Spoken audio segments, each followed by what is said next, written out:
Lisa. Hi, Super Nintendo Chalmers. Phew. I'm learning.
Thanks for the raid, Sinkridge. Thank you.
Hello, hello, hi.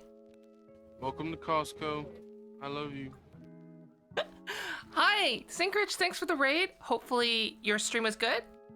Hi everyone, if you don't know who Sync is, you can check them out. Oh wow. Boom boom. At Sync. I know I already did this. I think Jarno did this too. Whoa! Thanks for the gifted sub! And then you can also, I saw someone else. Hi Duck Sauce, hi Masquerade, hi Neo, hi Jarno. Hi Steam, Skep, thank you for the 2 months. Hi Fallen Leaf. Hi Squallops, thanks for the host. Hi iFool. Hi Whiskey. Hi Psycho. Hi Lear. Hello, and Fatal Catalyst. Hello, hello. Lycia, Andre. I think I got everyone. Yes, yes, yes, yes. Levitas. Hi Drake. Hi. Okay. So, my microphone is not as close as it normally would because I'm not wearing a head mount right now. I'm seeing if I can get by without one because this is the way I see it. Like everyone is thinking about head mounts. I was talking about head mounts. There's a head mount I know that it works really well, but it's really expensive. However, will people notice the difference? That is the thing. Will people notice the difference? Because, for example, my iPhone is mounted right here, and it does a pretty good job of kind of like, you're not seeing my full face from this angle, but like when I'm looking over here, you can see my face, right? But like, do you need face tracking like if I'm just sitting here? Because like if I get up and turn around, it's not like you could see my face anyway.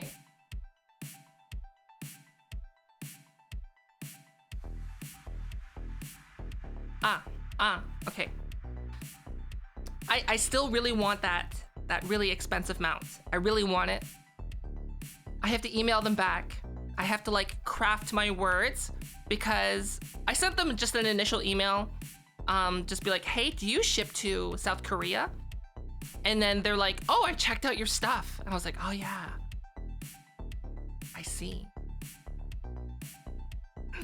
So I need to like word it in a way, and maybe at the very least I can get like discounted shipping because the shipping is quite expensive.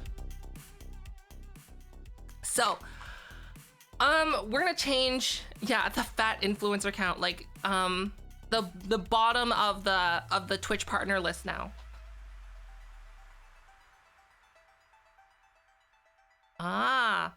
Thank you. I am having issues with mine though. I still need to contact them. I need to call them. I need to actually call them.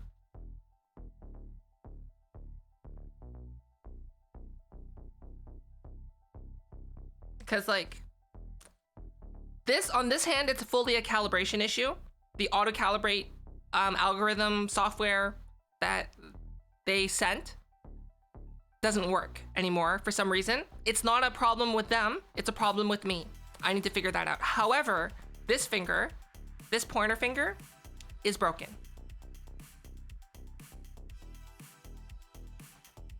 So we'll see. We'll see.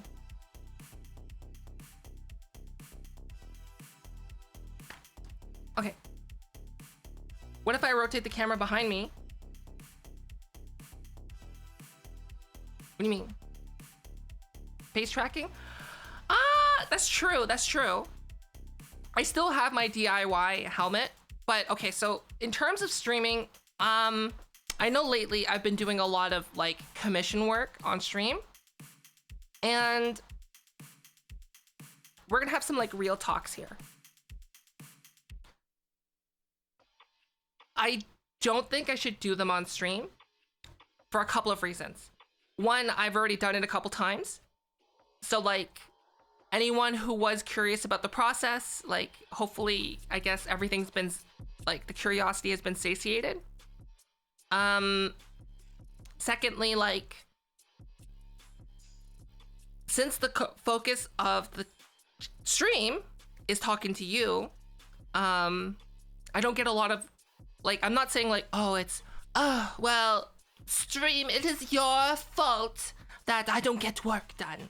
No, it's just how it is, right? Because like if I'm just like sitting here and all I'm doing is just like working like a gremlin and like ignoring chat, that's not really great for growth or talking to people or interaction. Because like, why would you be here if I'm not interacting with you? Why not just watch a video, right? Or watch someone else? So yeah, so basically those are the two reasons. One, I'm finding it hard to be productive, and two, I find it like not great for like me personally. I'm not really great at talking about new stuff when the focus is always on doing work. Hi, Kathy. Oh, and hi, Crazy manga reader. Yes, Frostbite, you redeem a curse, and when you redeem a curse, it sounds like I'm cursing, doesn't it? It sounds like I'm cursing a lot. Oh, coffee's here? I got a cookie. Thanks. Okay, thanks. It's okay, cool, thanks. Can you open it for me? Yeah, that one. I have gloves on, so it's hard to open.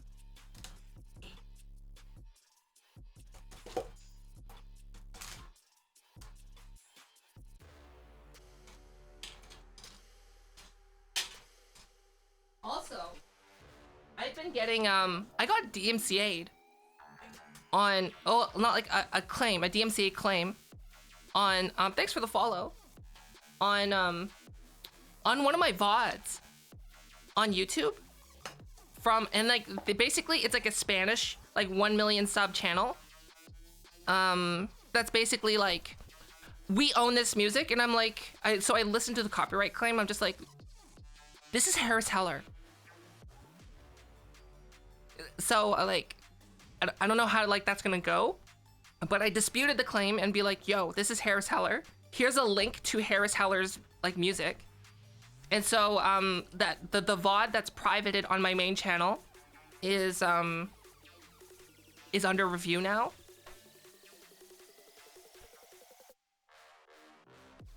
It's just how it is sometimes, right?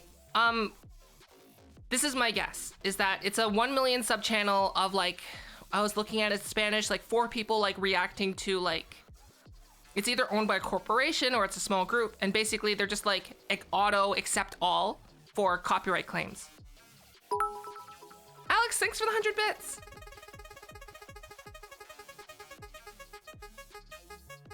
So like, I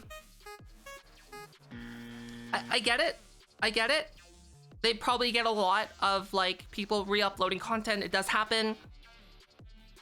However, if it keeps happening, I think Harris Heller has like a form to fill out, and I would need to make the video like public or something like that. What's my favorite anime? Clanad. Clanad would be my favorite series. I like Josei style. I like Josei genre anime. That's my favorite.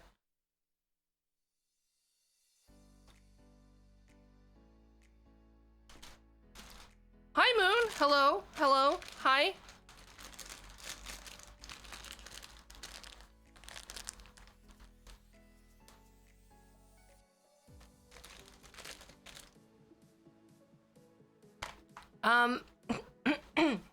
So basically, for stream, I'm gonna kind of like, how do I say? Have a return to form, I guess, which would mean no more commission work on stream for the reasons I said before, which was like, it's just not efficient for time, it's not good for stream. Because I like to focus on either conversation or like try to do more, I guess, games on stream, and then I'll just do commissions after stream. That's gonna be like my after stream ritual now.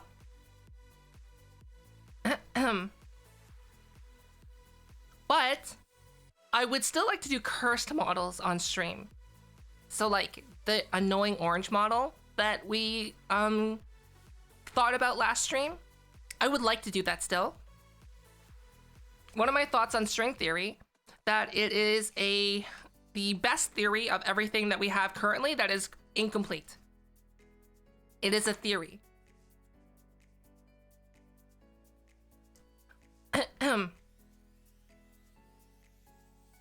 And that's basically it. Like, I don't know. I don't have a background in whatchamacallit, in mathematics or science. I have a background in education and like teaching, as well as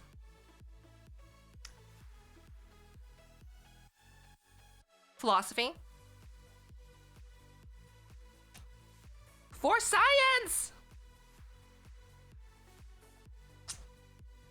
It has been a while, Alec. It has been a while, Alex. So currently, I'm trying to get through my okay, so if anyone's like curious, I am trying to like clear through my commissions. Right now, my load on my commissions isn't so bad, so I have time to work on non-commission work, if that makes sense. Like there's some people that I'm doing just like things for fun. There's actually 3 people. So, and it's mainly because the reason they're non-commissions is because like 1, it's like I want to work either like I'm doing something with them. 2, they have something that I've never done before. And that's it. Those are the only reasons.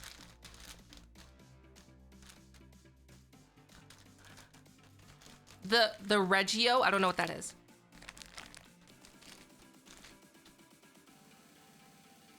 Fallen Leaf, I'll be right back. I got poke sly.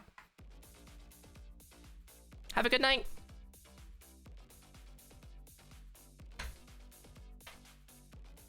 What are your thoughts on Reggio?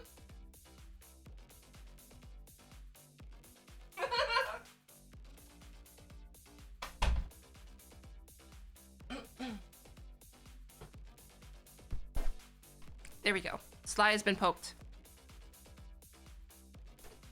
Oh, so some things I've been working on the side. I finally uploaded my my latest YouTube video, which was about VDraw. The next video is going to be on virtual motion capture, which is essentially a really essential program for like DIY motion capture. And I've actually been working with Jarno. Jarno helped me out. I was having issues. Basically, I'm recycling the camera script, which is this script that allows me to cycle between the cameras. Hello? Like. So right now I have a script that that recycles between camera angles like this. So Jarno helped me. Basically, I was trying to recycle it, and Jarno's like, I see what you're doing, and that's a very intelligent move. However, have you tried doing something actually intelligent?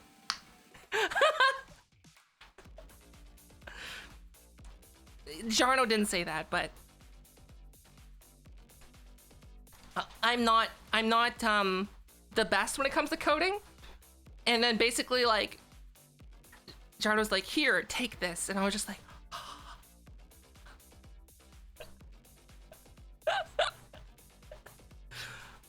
so so what I've basically figured out is character swapping. How to swap models. I figured that out in the most rudimentary, inefficient way possible. I figured it out. Hi, Kai. And by me, I mean, Jarno was like, here is the tool that you're asking for help with. I don't know what you're doing with it, but I hope you use it well. I'm gonna basically be using that for swapping between models. I just need to prepare some stuff.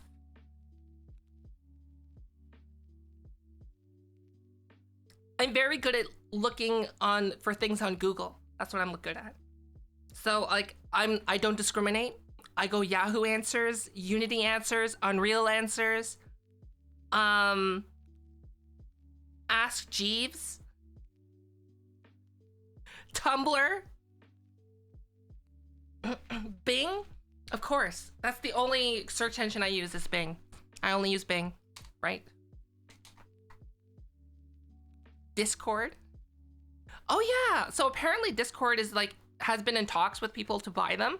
Like Facebook before, Amazon, currently Microsoft.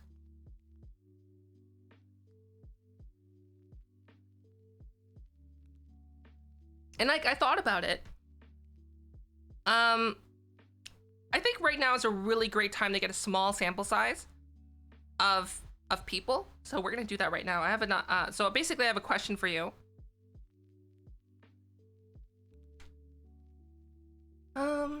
Do you use Discord Nitro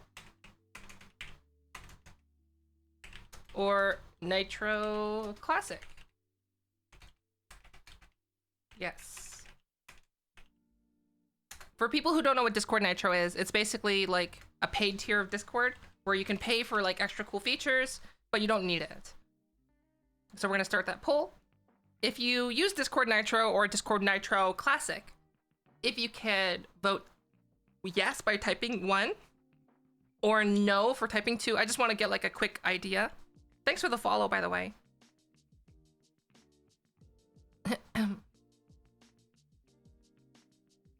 Here's the thing though. Discord might not be interested in selling. They might be interested in going public. Meaning that like what, you know how Facebook, they're a public, you can buy stocks in Facebook? Discord might be like fielding buying requests so that like they could, so basically there would be news headlines going like, yo, people are thinking about buying us for $10 billion. So like we must be worth something, right? So let's go public and you can buy stocks in Discord. You can buy Discord stonks.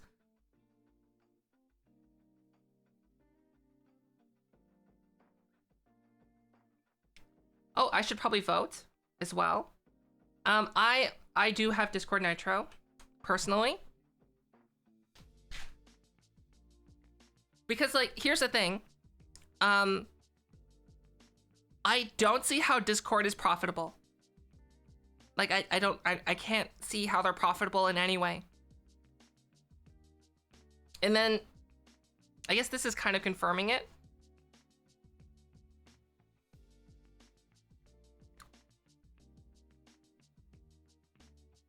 What's the major reason I have Nitro? 1, so I can boost my server, and 2 is I get better encoding. I have an animated icon, and I am able to send files that are larger than a certain amount, so I can send files up to 100 megabytes. That's why. Those are the reasons I have it. Oh, Moon, thank you for the 2 months. Thank you. Yay!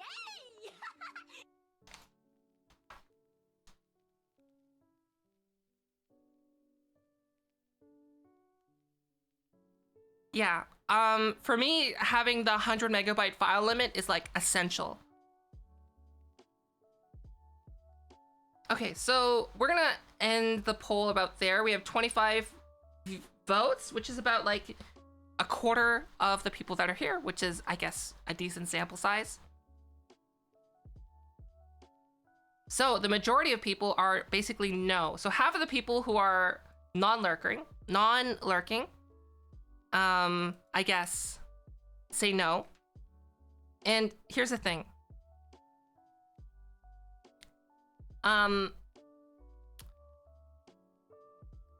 You don't need Discord Nitro to share your screen to watch someone else's stream on Discord.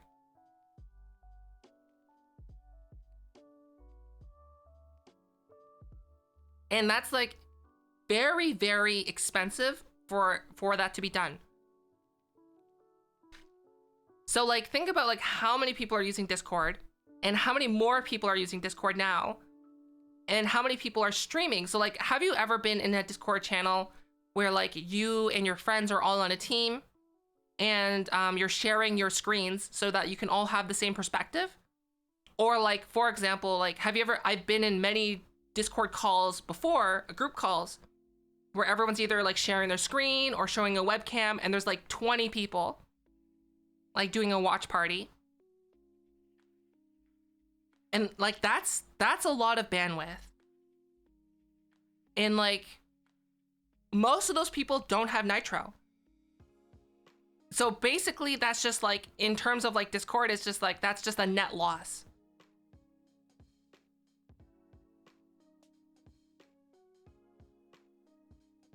Yeah. So like, considering that like, you gotta think about, it's like, well, like half of the people that voted have Discord Nitro, right? Think about it this way though. You're on Twitch and you're watching a VTuber. It means a couple things. One, you have inherently, you're more with technology. You're more interested in technology or virtual reality or things like that. And just being on Twitch itself, in general, that means you have some knowledge of like the internet, what's going on the internet, technology, how to use computers, how to use phones, etc. Right? You're not like, because like I know that there's a lot of older generation people now, or other people that are just like, their friends are like, yeah, use Discord because it's free. You can do all this cool stuff. And they're like, what's Discord? And you're like, here, I'll install it for you. And they're like, okay. Can I still watch my Googles? But they're using it, and they're using it for family events, especially like over Discord night. Like they're using it to call family now. Yeah, like Sly uses Discord to talk to her family.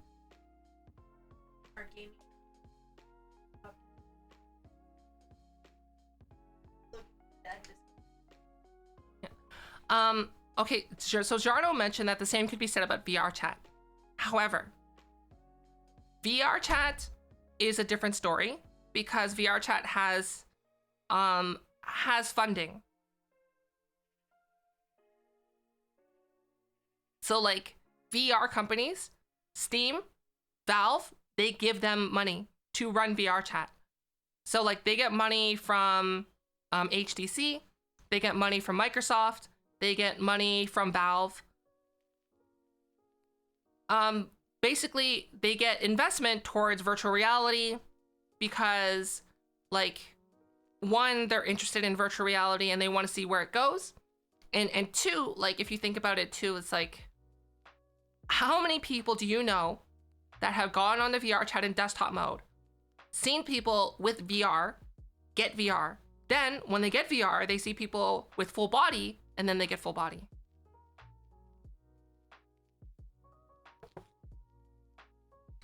I think Discord does get some, but from my knowledge of Discord, is that Discord is run by like a really, really, really small team of people. Like really, really small. So they're like their staff overhead is very, very low.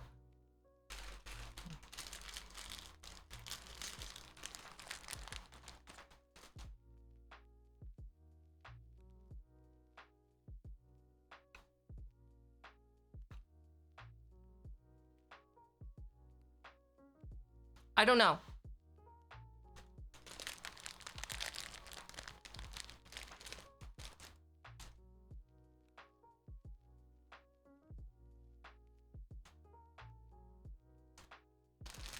No, it's like Discord is selling, but they're tabling offers to Microsoft for $10 billion to buy it. To buy it. You've never seen mouth tracking like that before? Because it's one-to-one face tracking, that's why.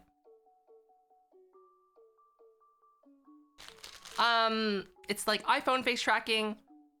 It's like, personally, I think facial tracked, I don't think iPhone face tracking is the future.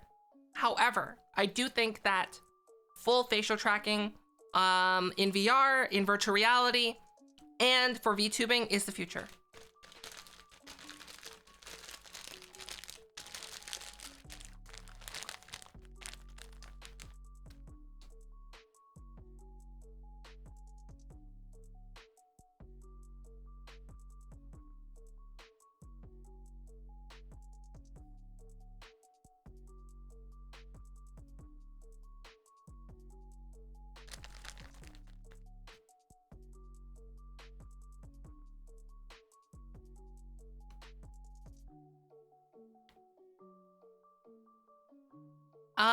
This is high definition render pipeline. So yeah, you basically need to have your own VTubing application to get shaders like this.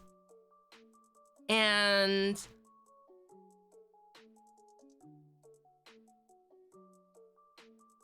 a decent computer.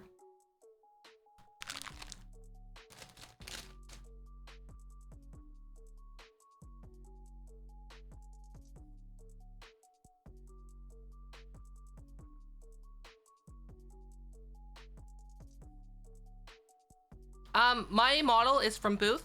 I bought my model from Booth, and then I modified it. So like, that's my recommendation for anyone that's looking into getting into VTubing, would be to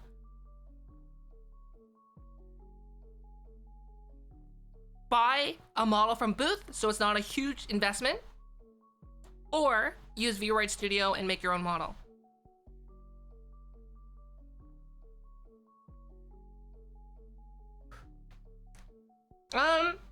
I do commissions specifically for face tracking.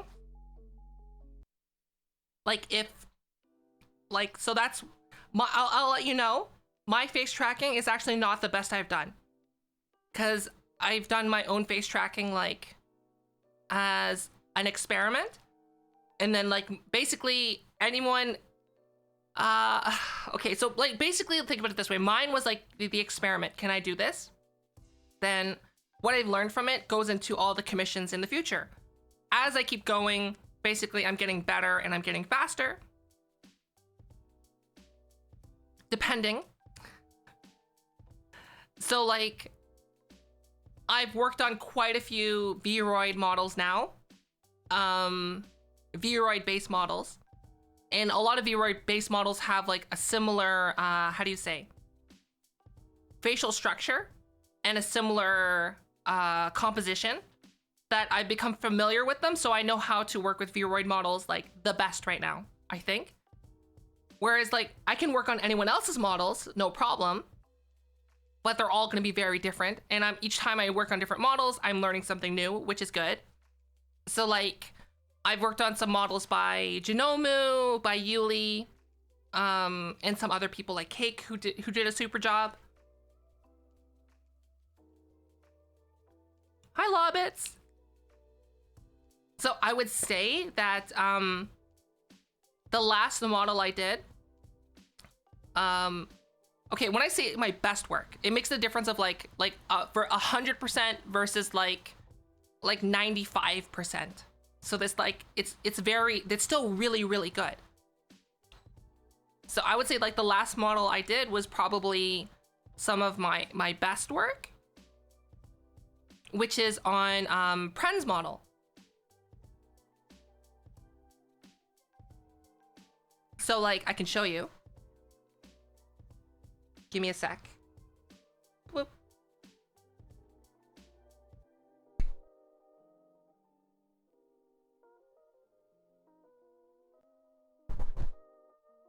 Okay. Oh. Hello? Okay, hi. So like, let me show you. On Pren's model. Ba-ba-bum-bum. Yes. Oh, I love how that happened. Okay. I have the model myself. I could show you. Would it be better for me to show you? Wait, hold on. What's this? Hello? How do I make this go away? I want this to go away. How do I make it go away? Will it just go away on its own? Okay, it did. Good. I do have the rights. Okay. Basically, when someone commissions me, they basically say like, hey, I can show off your work, the work I've done. So, where's Pren? So like, here's Pren's model.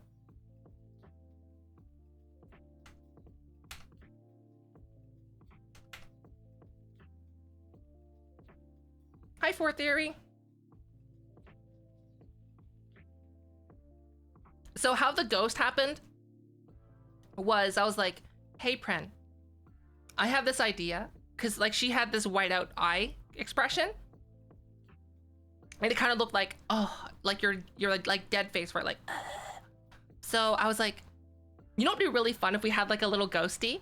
So Pren actually drew the ghost. I'm like, Pren, can you draw like a little ghost? Like like that would be coming out of your mouth like you're dying. Like your spirit is escaping. And then I can make it appear out of your mouth. And Pren was like, that's such a good idea. I was like, yes. So I did it. So I'm gonna have, and then they drew me a ghosty. So I'm gonna have a ghosty myself.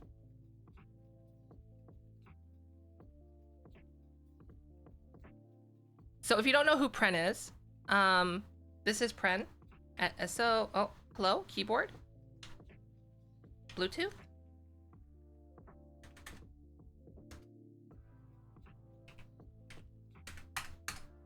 That's Pren. That's the last model that I finished and I worked on, just for face tracking.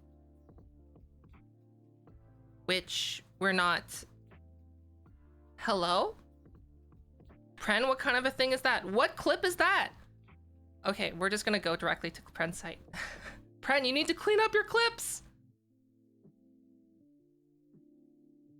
And then I guess I'll put it up at 720p. Yeah, this is Pren. They do like a super good job with their facial expressions and like how they pull it off. Yeah. It's because like I did it. I did the facial expressions. But however, what I will say is that the expressiveness of the model is only as good as the driver.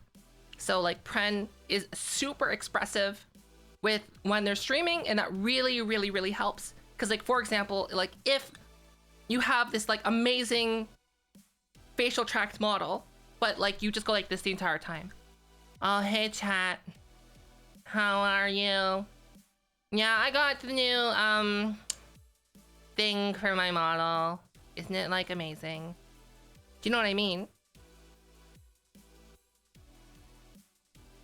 So like, what I will say is that I've actually learned something from Pren. So Pren actually uses, still uses the expressions, the key expressions that you see, like for example, like the ghost that comes out. Okay. The expressions that come out. And so they use that in combination with their face tracking really well. So like, I'm like, oh, I should actually do that. I should start doing what Pren does.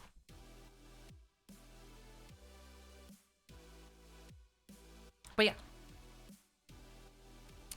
it's great. Great. Okay, well, let's go back to here. Boom. I did a shout out. So if you scroll up, you can check them out. I really like Pren's a great person. Super wholesome, super great. I love their sense of humor. I think that like you guys would like Pren. So like 100%, like you should give them a follow. I can make that recommendation like without any worries, essentially. Let me move this. Oop.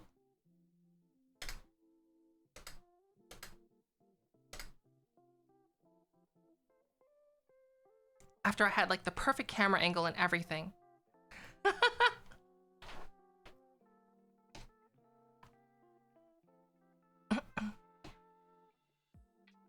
Well, like personally, I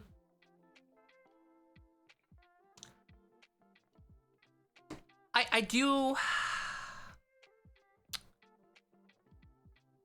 I don't know.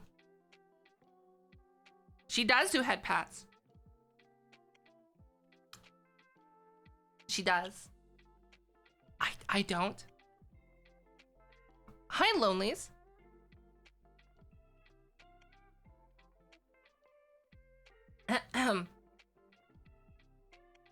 Like basically on her chat, if you redeem a head pat, she'll like even do this, like go like this and receive it. Yeah, you should definitely check out Pren. Hi, Thundering.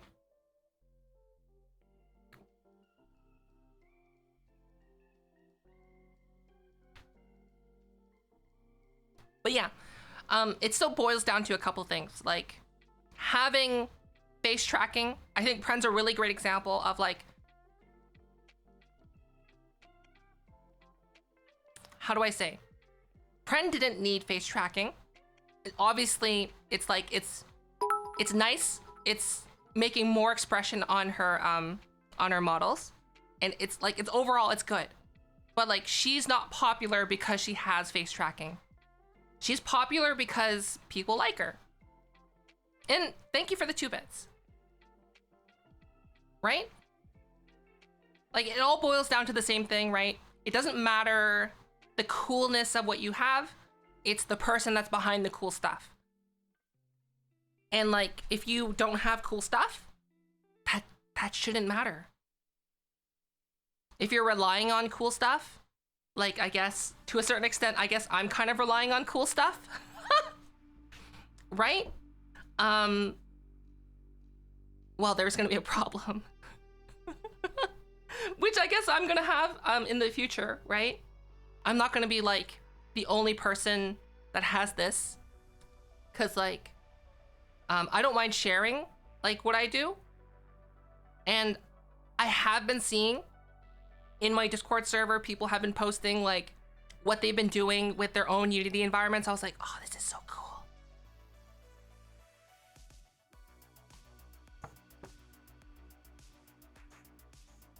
Cause like, this is the thing. Like, let's say I fall into obscurity and, okay, so let me make like the worst case scenario. I'm gonna make up the worst case scenario right now. So the worst case scenario is, I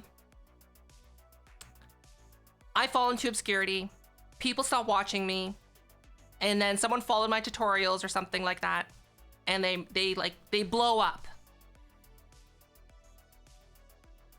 Now, like, do I have the right to be angry? No. Why? Because I know that some people are out there, would be angry, would be resentful, but this is the way I see it. It's not because they like copied, right? They didn't copy.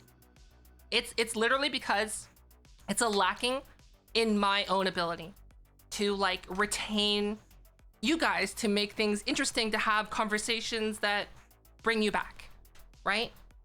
Like if you're only coming for like, and also too, it's like, I guess part of it too when it comes to streaming or anything is that like,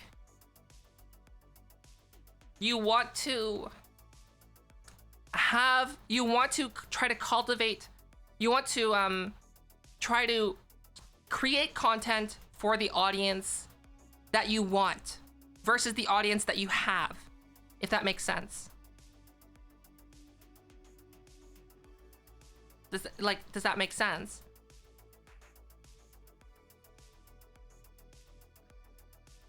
Cause like, for example, like that's one of the reasons why oh yeah, that's the third reason why I don't want to do commissions on stream anymore. Like I'm fine being known for doing the facial tracking. That's fine. But like, I want to be known more for, like, I don't want to be like that facial tracking, like cool environment person. I want to be like like Fothmet, who is a person, a VTuber, cool, whatever, personality, whatever, right? But like, they can also do that. I want to be like, do you know what I mean?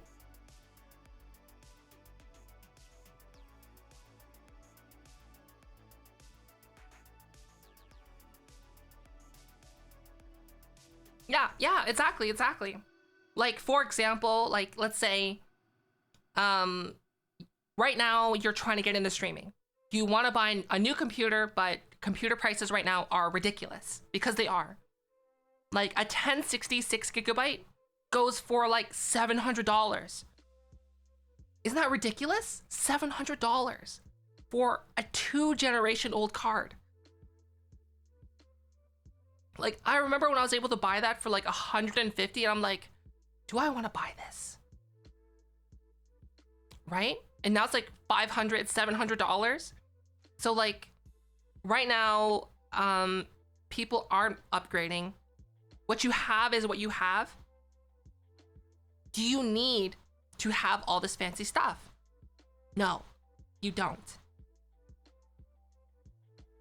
Right? Because they're not here for your fancy stuff, I guess.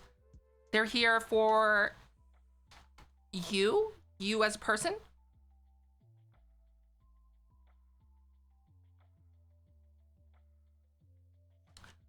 Also, like, there's I guess I don't know how to transition into this.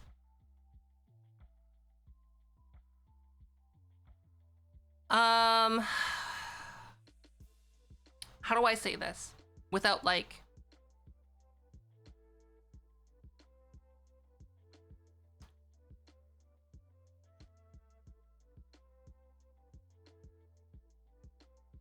no, hold on to your computer. Holy smokes, hold on to your computers right now.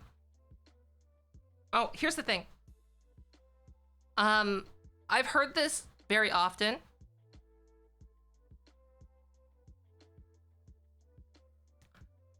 Don't stream for, basically, here's the thing. You can stream for fun.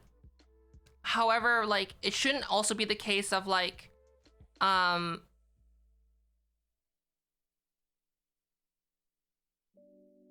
go into streaming with the intention, with the thought that people will owe you money. But go with the intention of, think of it kind of like you're interning for the internet, I guess would be the best way to think about it. Thanks for the follow. You're interning, which is like you're an unpaid intern for the internet. Hi, Lisa. Hi, Super Nintendo I guess that would be the best way to Chalmers. think about it. Thanks for the host. I'm learning. Here's the thing. You don't need to subscribe. And when people say like, oh, well, I wish I could subscribe. You know what I say? Like, if you really want to support someone without any financial contribution, you can contribute the best thing that you have, the most valuable thing that you have, time. So either time just in chat, check out their socials, see what else they do.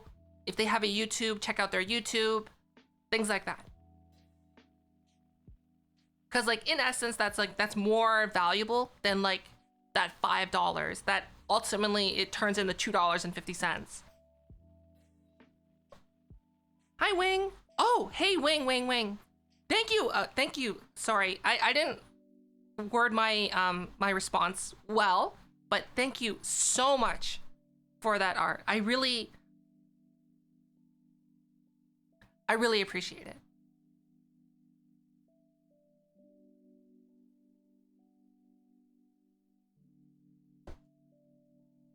I need to like make a way to like, okay, so here's the thing. Oh yeah, Wing drew like amazing art. They sent it to me. It's really nice. I like it a lot. I need to figure out a way to like show fan art, but like without a way of profiting off of it. Does that make sense? Oh, that's such a good idea, Jarno. Yes, I will do that. I'm gonna write that down. I'm gonna forget. Okay, notepad. Add fan art hanging in room.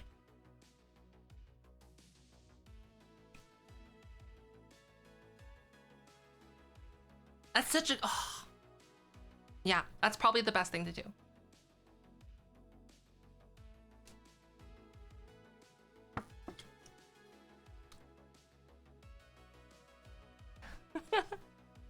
You are. It is a good idea.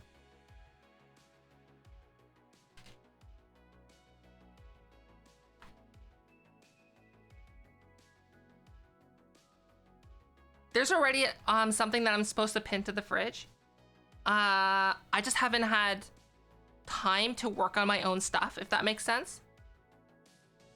Like, that's why like there's been so little improvements to my own setup, which I'm realizing is a fault. It's a lacking of my own time management. I need to set aside more time for IRL things as well as like my own content. Cause like right now I'm putting like other people as a priority. So like, Sonic, thank you for the 250.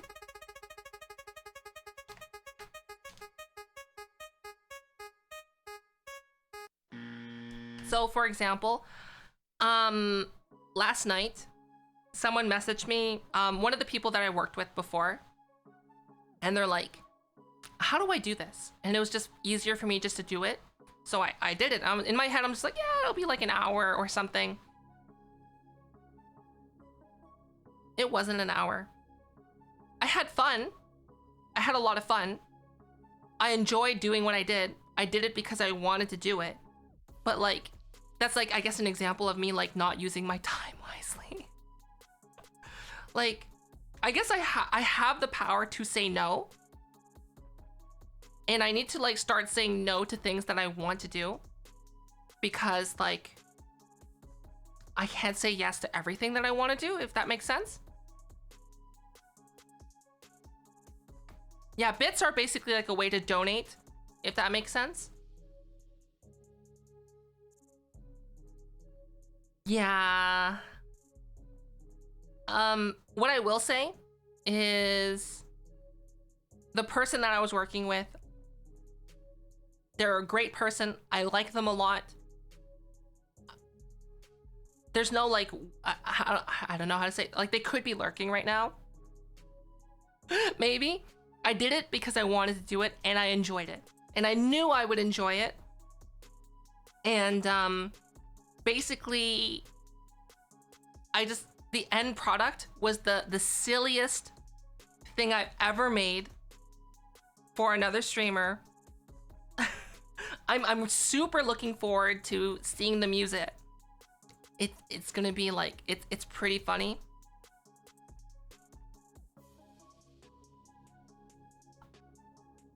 Should I don't want to give away hints. But let's just say, okay, I'll give a small hint. Gun mustache. Do you have a gun mustache? A gun mustache. It's like a mustache that's a gun.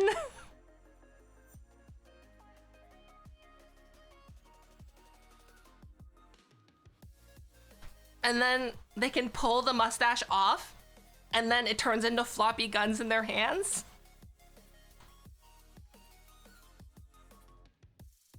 Oh, it's so good. It's so good. Yeah, gun mustache. So, look forward to seeing that out in the wild.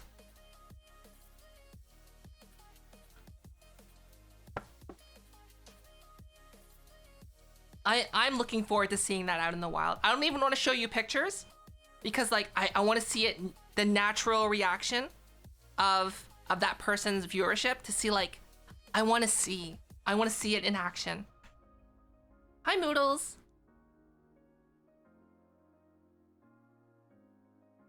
Gun mustache. Oh, it's so good. It's so good. But like, I guess that's an example of like, I need to manage my time better. Oh yes, right now, yes, I am working on Moon's model a little bit. Their facial tracking is done.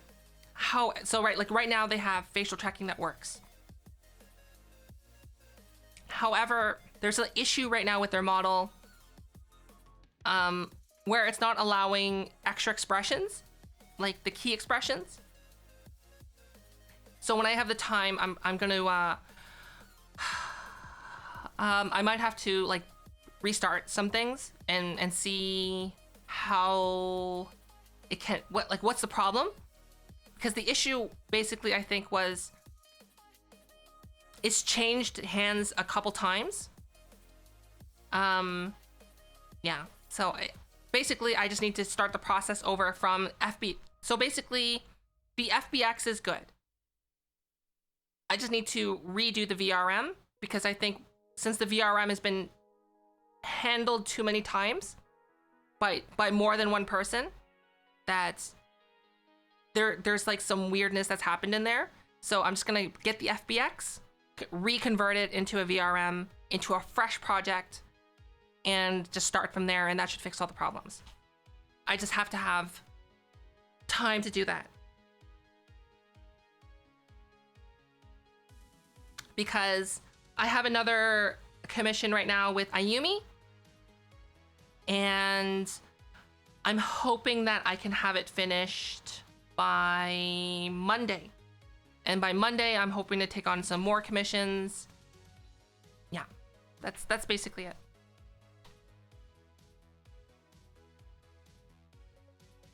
And the reason for that is like, my thoughts are, one, buffer moving money, and two, I want that head mount. I want it. I want it. And I want wireless headphones. Sly got the SteelSeries Arctic 7 Pro wireless. Oh, they're so nice. They're so nice. I can't use Bluetooth because I bought like a little Bluetooth puck, like a little Bluetooth transceiver. And the issue is it works, however, there's delay. So like when I'm monitoring my stream, I just hear myself in my ear and I can't, you know, like when you hear yourself speaking and you have the echo, like it makes it like, it renders you with the inability to speak. Hi, Ad. And hi, Mister.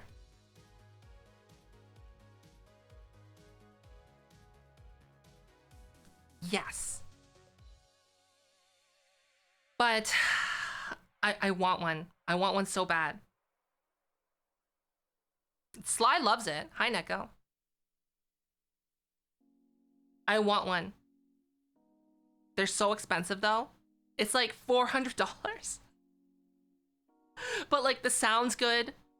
They're like the best wireless headphones you can get. There's like almost no delay. It's Bluetooth and wireless.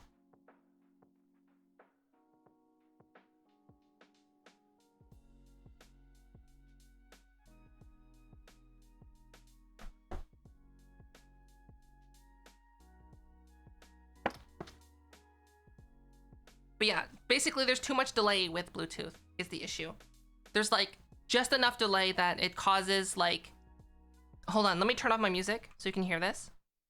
Basically, when I use that Bluetooth dongle, this is what I hear in my head. Let me unmute the sound.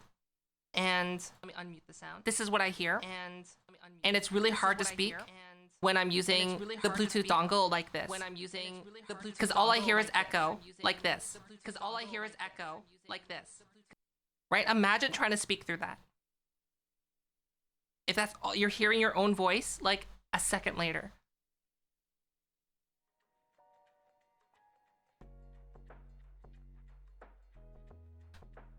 Yeah. So it's like that Bluetooth dongle thing that I got that has like the auxiliary in, auxiliary out, transceiver, receiver. That was like $60. Thinking that I could just, you know, make a Bluetooth headphone or non-Bluetooth headphone work with it. No, doesn't work. Yeah, it's like the voice jammer. Exactly.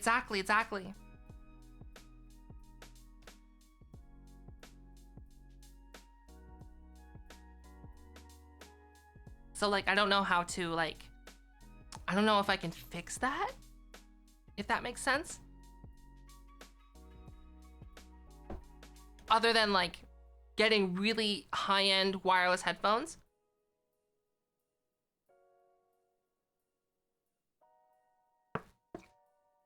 Because here's the thing, I need wireless headphones that have the 3.5mm input, if that makes sense.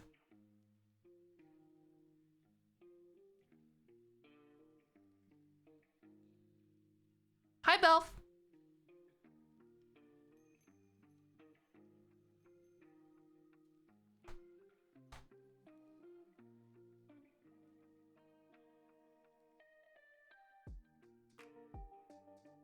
Oh. But. Hi, Dimleaf. Yeah.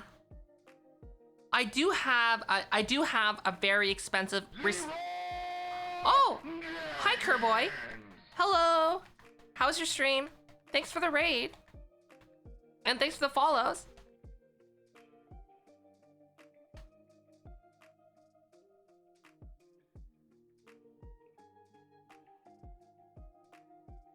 Wait, emu raid? Huh? Whoa! Hi, Tane! Hello! How was your stream? I saw that you were streaming like a rhythm game with Emu and Milky. Oh my gosh.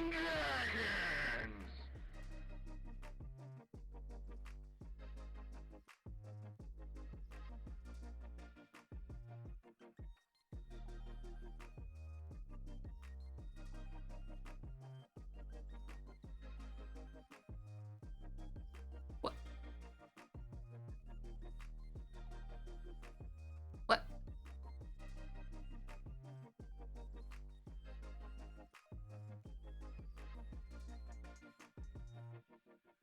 What? Hi! Hi, everyone! I hope you had a great collab.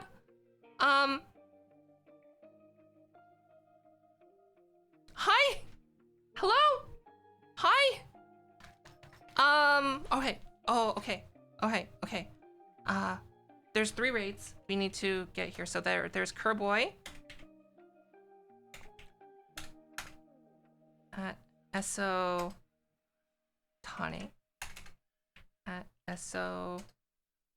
Oh.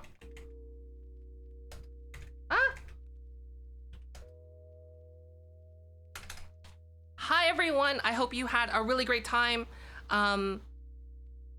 in wonderful VTuber streams. In their collab, they were doing a game together and they were streaming together. So I'm hoping you had a really great time. I'm Fofamit. I'm a VTuber. I guess I'm best known for talking too much and DIY VTuber stuff. So like, this is my own Unity environment. I have a tracked microphone. I have a tracked chair. Boop. Let me show you my setup. So like, this is my entire Unity environment. I have a chair. Woo! Oh my gosh. Hi, Milky. Holy smokes. It is a big collab raid. I have a track chair. I have chat, that's right there. There's my screen. And then I also have broken gloves. Welcome to Costco. I love you. Yes, welcome to Costco. And then I also have the coveted face tracking.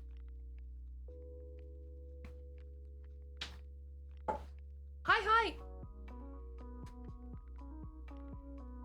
But I hope everyone had a really great time in Milky's stream, Tane's stream, Kerboy stream or Lavis's stream. And hi, welcome.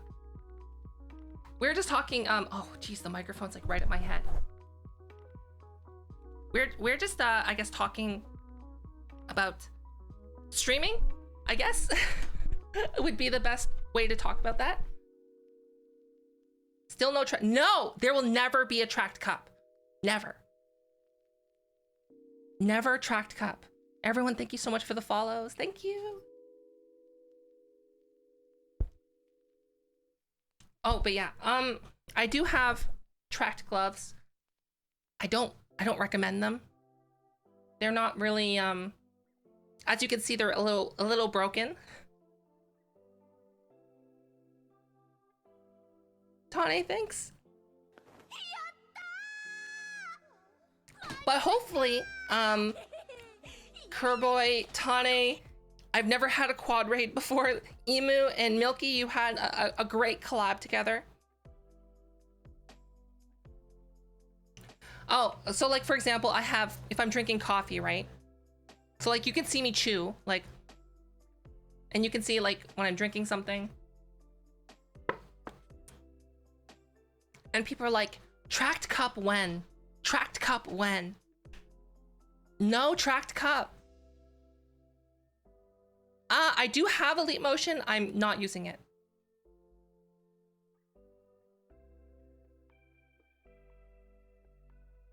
Wait, what? You'd love to? Wait, what? Did I miss something?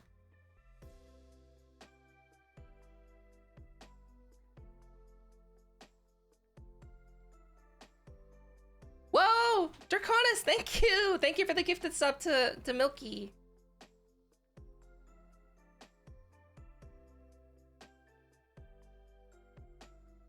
Ah, okay. I get you, Moodles. Everyone, thanks for the follow. Hi.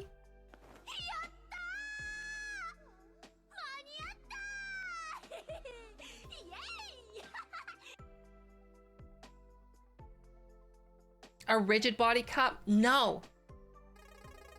No. Thank you for the 100 bits. Adding props is not the issue. Like, for example, if I wanted to be like, okay, everyone, it's time to go into virtual reality. So just let me put on my VR headset. Just give me a second. Okay, now we're in virtual reality. I have the special new glass VR controllers. Here we are in VR. Like, that's not an issue. What? Oh my gosh. Thank you for the 500 bits. Thanks.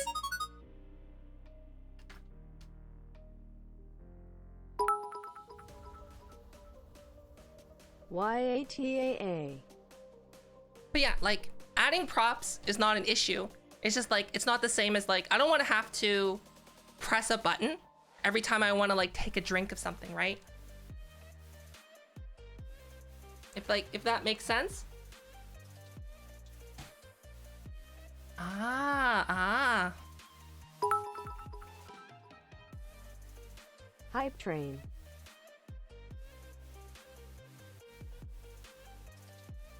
But yeah, if you guys want to know how to like do like VTuber stuff like this, I do have tutorials like how to replicate this setup in terms of like having your model in a tracked room and having like your screens. So like this is like actually my screen. I can go like this and I can change to like see Danny DeVito, and then I can like pull up a picture of Danny DeVito like that. So like if you want to know how to do this too, that's also on my channel.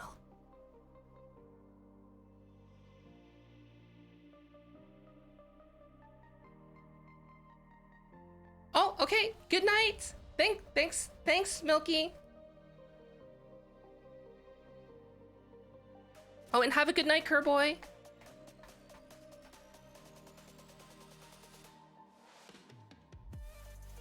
Oh yeah, that's Milky right there. Boop boop.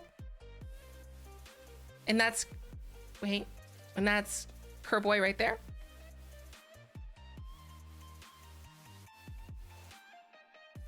And there's Emu.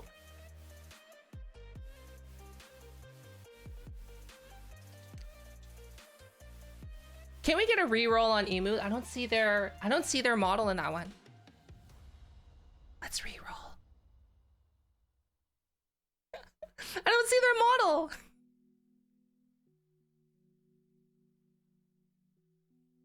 How to disable and enable objects in Unity?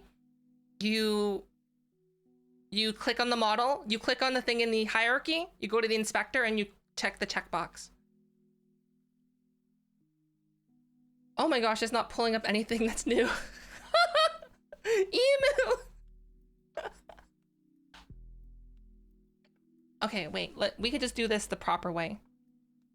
Let's go here. And then we're gonna go like this. Boop.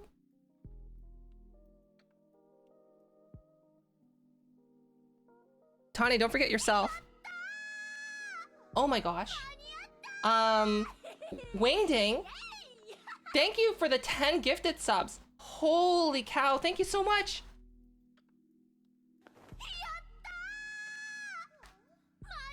Thank you. Wow. Holy cow. What do you mean since I gave you permission? You should be shouting yourself out anyway. Right?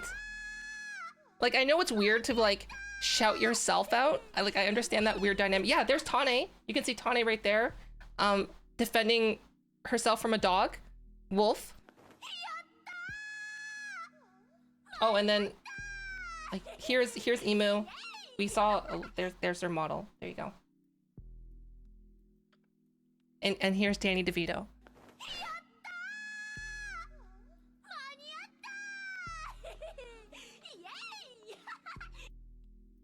Okay, let's go back. Boop, boop.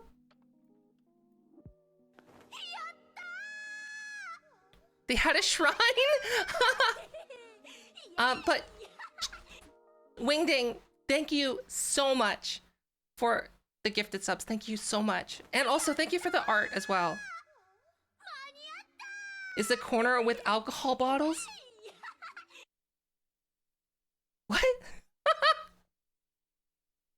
Oh my gosh.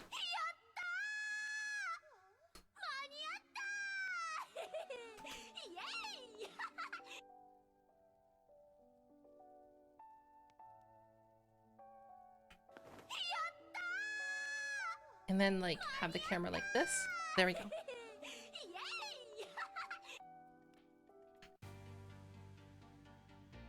Oh my gosh, Corporal.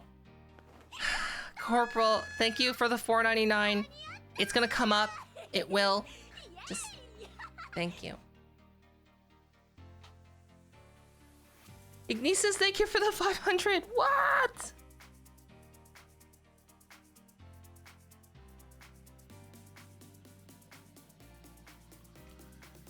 But yeah, tracked cup.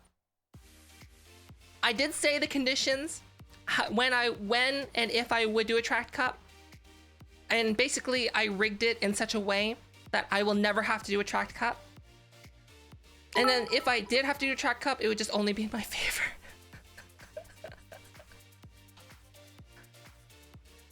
If that makes sense.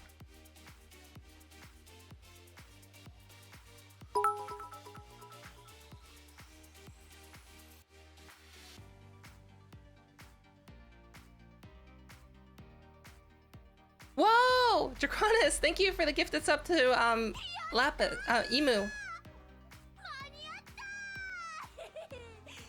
Yeah, I think like I said, given that I basically said, it's like, I'll do a track cup when G Fuel sponsors me. G Fuel's never gonna sponsor me, nor do I expect it or ever think that would happen. Hence why I said I would do a tracked cup when G Fuel sponsors me, because it's not gonna happen. I don't have to worry about it.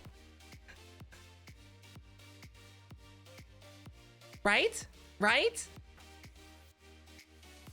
I would have to buy a tracker specifically for the G Fuel shaker, make a 3D model of a G Fuel shaker, and then make that the exclusive thing that I drink from. Or I would need to make like a cup holder, I guess.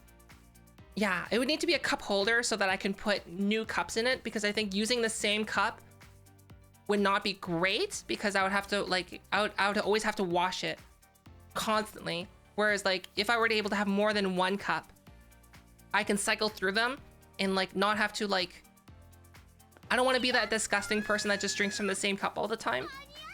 And Ignis says thank you for the Prime gift. Thank you.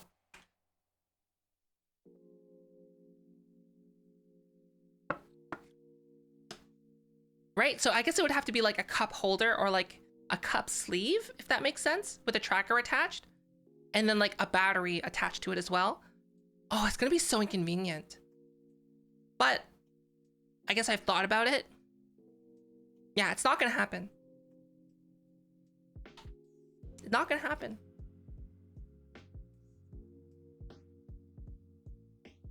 I don't know how to wash these gloves. You can't get them wet. You can't wash them. You can't dry clean them. Oh, Corporal, thank you.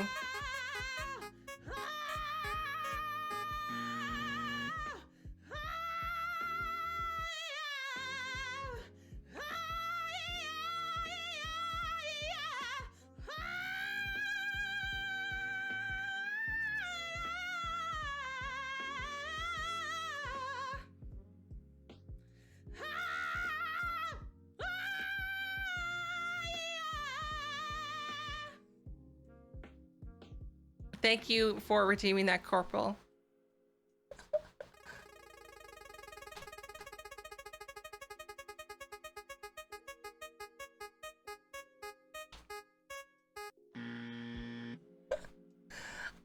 Yeah, so I did the motion capture for that, and then Sly did the singing for that. So basically I said, Sly, can you like sing this and then send me the audio file, and then I'm like dubbing it over or acting to the audio, and then I put it in a video editor and like just put a bunch of stuff together. Sly? You don't know who Sly is? Sly is my partner.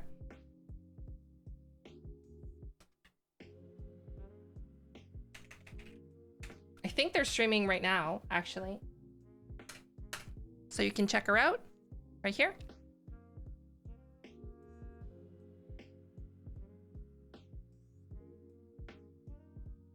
What I will say is that, like, in order to scream and not sound horrible while you're singing does require skill, hence why I didn't do it.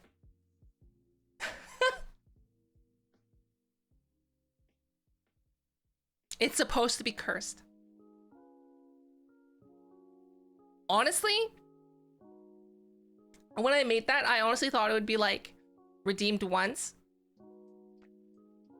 I didn't think like people would like it.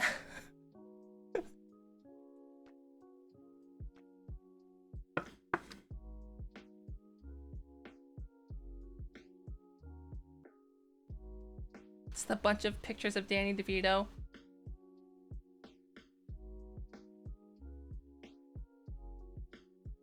So like, Danny DeVito is like actually like a really great actor, like beyond the meme.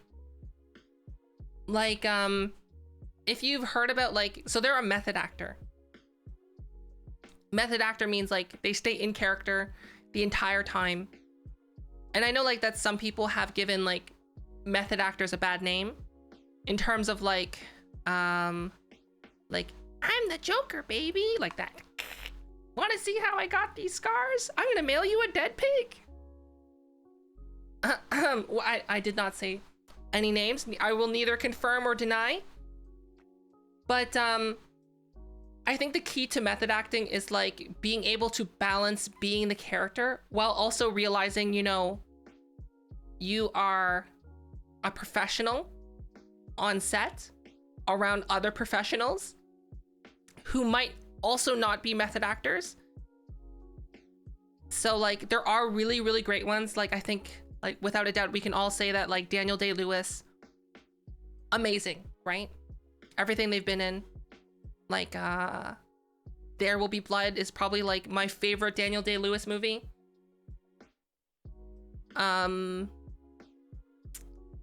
Should you watch There Will Be Blood? I think so. I think everyone should watch it. However, it's a very long movie. But Danny DeVito, sorry, this is how we started. Method actor, and like if you look into the history of like his past performances, and specifically like regarding his performance as the Penguin, and you're just like, it's like, that's a level of dedication and devotion that like I think is respectable, especially like since the result was so good, right?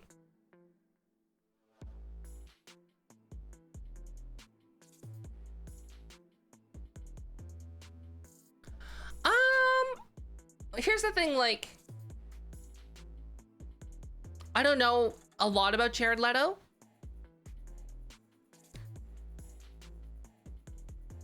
I think a lot of people are quick to judge people very quickly.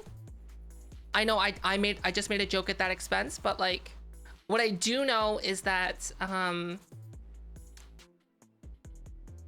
he took things a little bit too far for his behind the scenes method acting for the Joker. However, like, I don't think like from the very little I've seen of his performance, like I don't think it was that bad. Like it wasn't great if you compare it to the previous Jokers, like Mark Hamill performances as the voice acting behind the Joker, Jack Nicholson, and what's his name? The one in The Dark Knight. I don't remember his name anymore. It's slipping my mind. Heath Ledger. Hi, Yuna. Like, here's the thing, right? Like, the bar was set so high for the Joker. Like, Jack Nicholson obviously, like, smashed it. Then Mark Hamill does an amazing job as a voice actor. And then Heath Ledger, like, did a completely reimagined version of the Joker, and the only reason we accept it is because the performance was so good. Like, imagine if Heath Ledger did like a subpar performance, like we would be singing a different story, right? And I think that's what Jared Leto did. Jared Leto just did an okay performance of the Joker, and so we all view that as like heresy.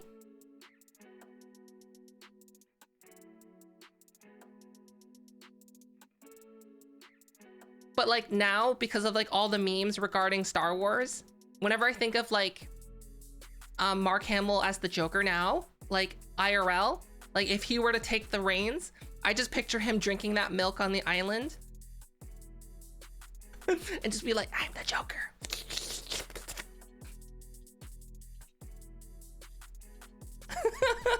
I'm the Joker.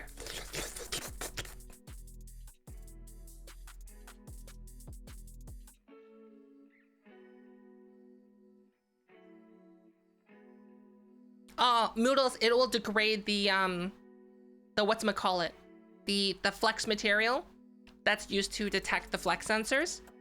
That's the problem.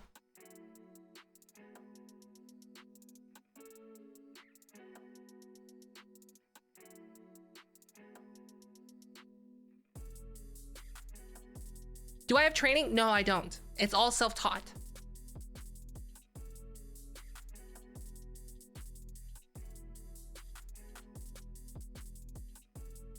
Like, all this stuff is self-taught, I guess. So like, okay, so like I know I did a video outlining like my Blender tips, and I know okay, here's the thing. Like actual people who know how to use Blender and who are known for model making, specifically VTubers, watch that video and I'm like, why are you watching that video? It's like, for me, it's like kind of embarrassing because like that video is aimed at people who don't know how to use Blender. If that makes sense. Like, it's for people who don't know how to use Blender. So like, they're gonna watch that video and they're being nice. they're not, they don't have to say anything mean. I know. When they're like, oh yeah, I watched your video. It was like really great. I'm just like,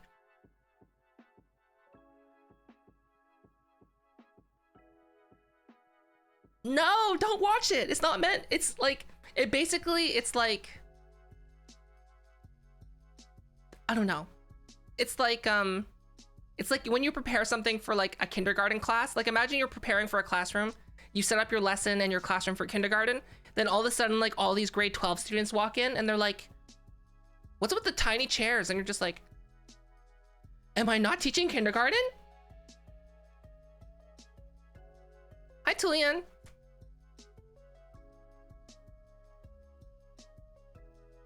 So, what I'm gonna be doing is, like, I'm going to eventually, like, once I like get a clear pipeline of how I do facial tracking for other people, basically I want to make a video that's good for model makers so they can be like, hopefully like my tiny smooth brain can like teach something.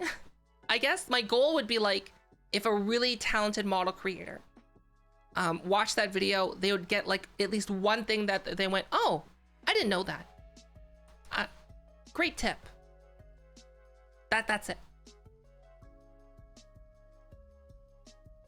Cause like right now, like if someone watched that iPhone tracking video, and they know how to use Blender, they'd be like, what the is this? A corn fiend has redeemed a f***ing curse. That's why we're f***ing cursing about my f***ing iPhone video about like Blender tips on for I guess, yeah.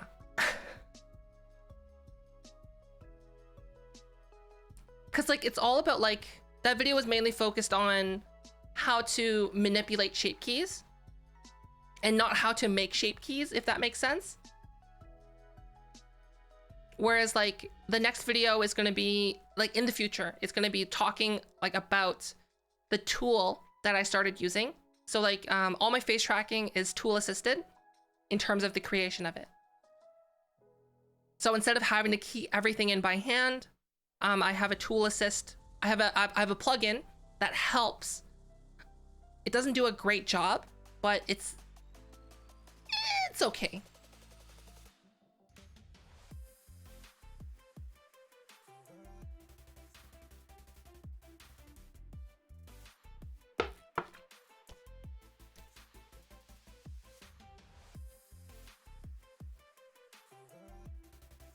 Like it's okay. Basically Faceit, it's the plugin's called Faceit. It's an $80 plugin for Blender. You already need to have, basically don't buy it if you never used Blender before. If you don't know how to do shape keys, you don't know how to do like facial tracking to begin with, do not buy this plugin. If you already know how to do the things, buy it. 100% recommend. Because like essentially it's like the main benefit I get from Faceit is like what it's supposed to do is that you're supposed to generate like landmarks on a model's face, and then it will automatically like face rake the models to be iPhone tracked. However, it's meant for human models, like with human lips, human nose, human spherical eyes, and human proportions. So like these giant eyes, it doesn't know what to do with it. The disc for eyeballs doesn't know what to do with it. And like even in the best case scenario, it does like a subpar job. So like imagine like a human face. It does a subpar job. And you're like, but Fofa, why do you have it? Why do you still use it? Because the Apple AR kit, basically in order for it to work its best, you need to make 52 shape keys. And those 52 shape keys are, how do I say? You have to have the exact naming in terms of capitalization. So basically it's like brow inner up, brow down left, brow down right, brow outer up left, brow outer up right. What else? There's eye look up left, eye look up right, eye look in left, eye look in right, cheek squint right, eye squint right, upper mouth, upper left, mouth, upper right, mouth, lower down left, mouth, lower down right, tongue out, like all of those things. You have to have the exact typing, no spaces, proper capitals. And having to do those 52 type outs more than once is a pain in the butt. And like, basically the greatest value for that plugin is that it just generates those name keys for me. Most of the time, I end up like not using the generated keys because it rigs the model for the shape keys. Most of the time the shape keys aren't great. So usually what I do is I copy paste the name that it just made for me, and then I delete it, and then I make a new one. So like for me, it's useful just because it saves me from having to create shape keys, the names of the shape keys.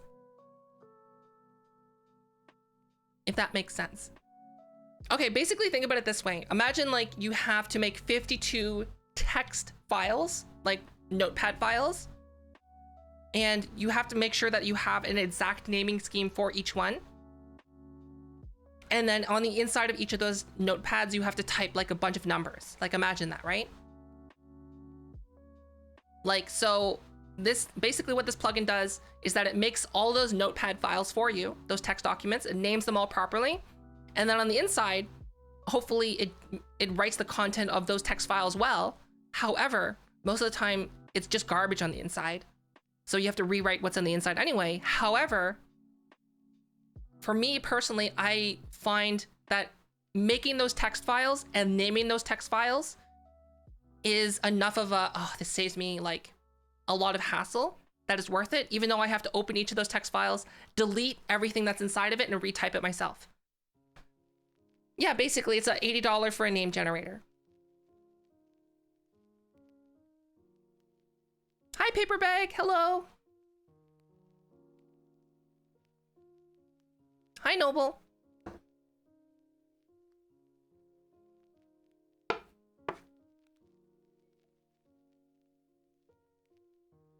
Hi, Chuck-kun. Hello, hello.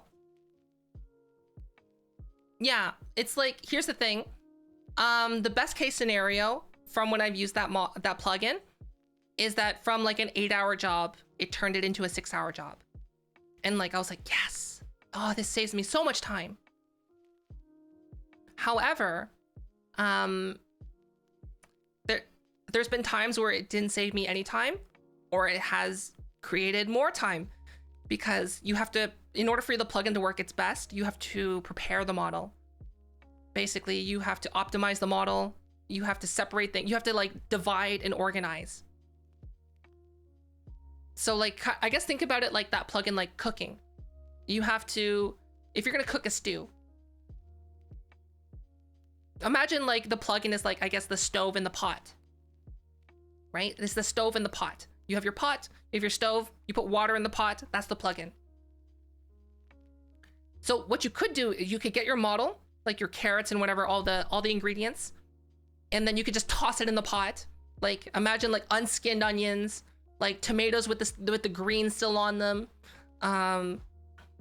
unpeeled carrots, like full chunks, like elastic band still on the broccoli. Like it'll be a stew. It might not be good, but it'll be a stew. It'll be a lot of work to, once it's cooked, to take out all the garbage. So that's what that is.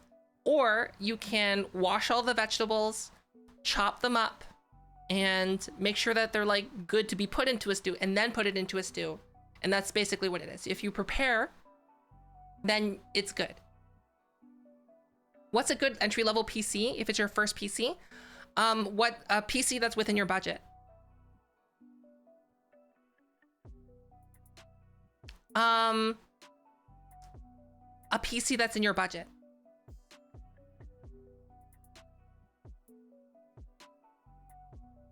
Essentially, like, if you want to play games and be a VTuber, honestly, you don't need a fancy computer. You can get a PNG, like be a PNG tuber.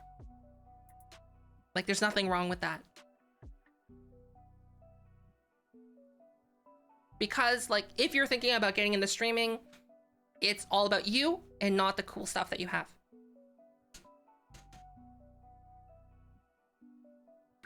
But yeah, I do plan to do like a video on that plugin later. And I need to strike a, here's the thing. Sleepy Kid, hi. I need to strike a balance, and hi Reaper. I need to strike a balance because like it's easy to make a video that's like really slick and easy to comprehend. However, I need to also like make the video in such a way that it doesn't give across the wrong idea of like this is a universal plugin that anyone can use and everyone will have a good time. Because like I don't want someone to like watch that video and go, oh, I'm gonna buy this $80 plugin for Blender. I've never used Blender before. And they buy the plugin and they can't use it.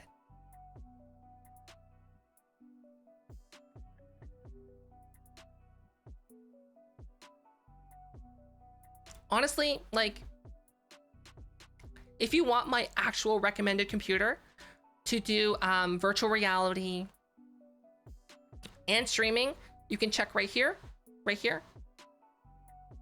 I have a Amazon Blacksmith link, and I have a recommended computer there. However, I recommend a 2070 because right now graphics cards are ridiculous.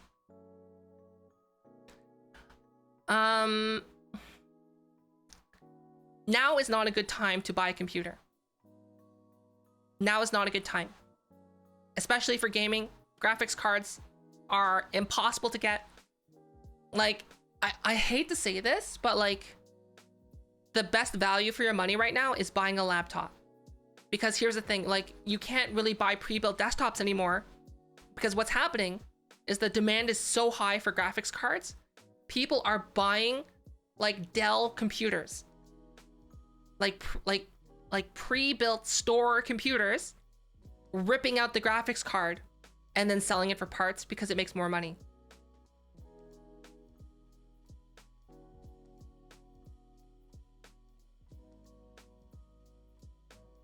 Oh, if you type in !Blender, there's gonna be a tutorial that I recommend. It's by Blender Guru.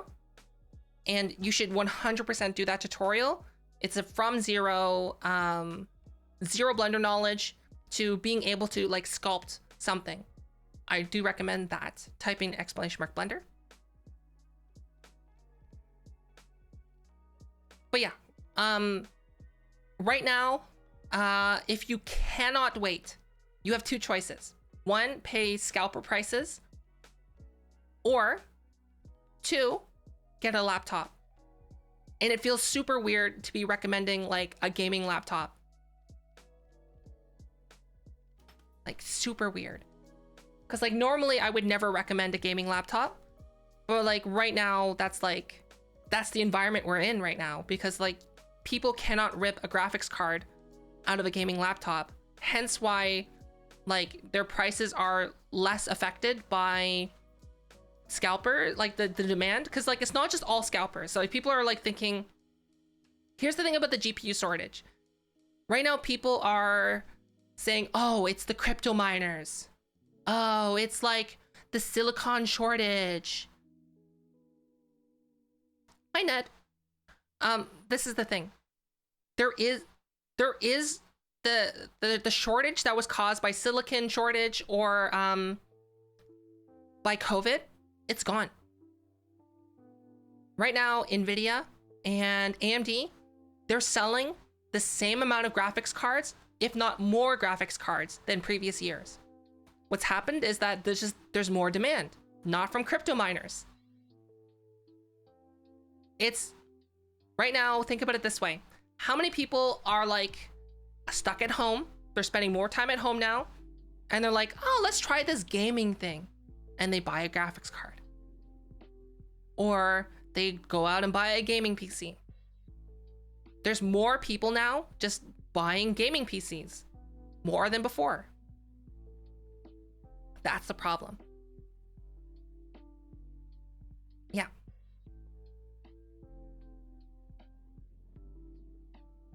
No, actually, Valkyrie, pre-built desktops have the same problem. They're also ridiculous in price.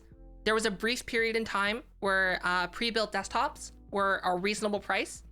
They're not anymore because people are buying all those pre-built desktops to rip the graphics cards out. So like right now it's laptops. Laptops are like the only way to go to like get a reasonable price.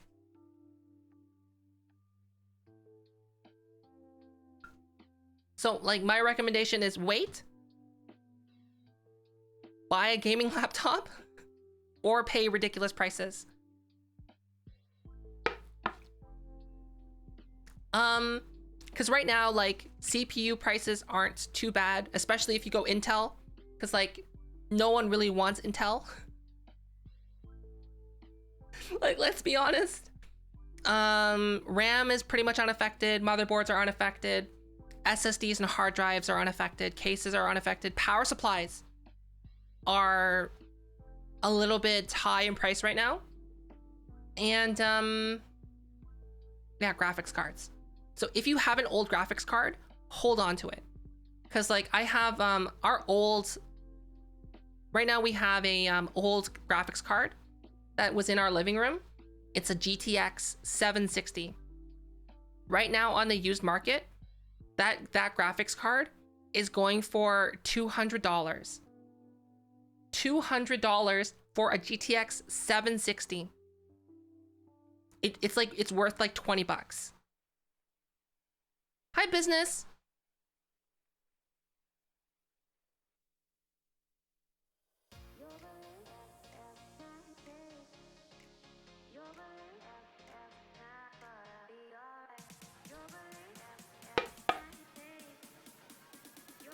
Cause like I recently upgraded my CPU, and here's the thing, some CPUs are unavailable.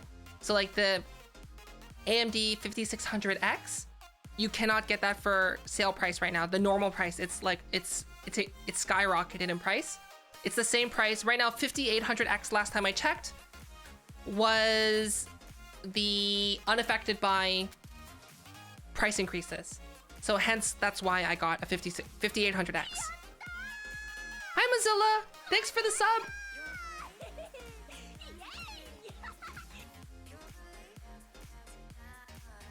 If you're not using it, I guess.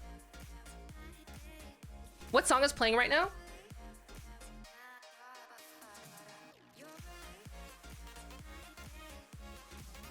It is Love Hurts. So LOVE space HZ by Harris Heller. Love Hurts.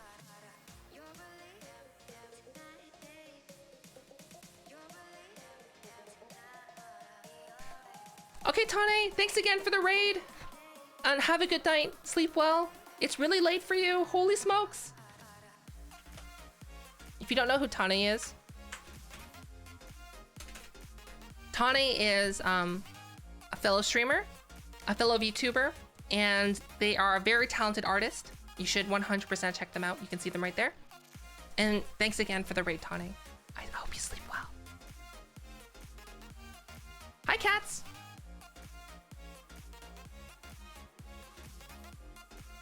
Here's the thing.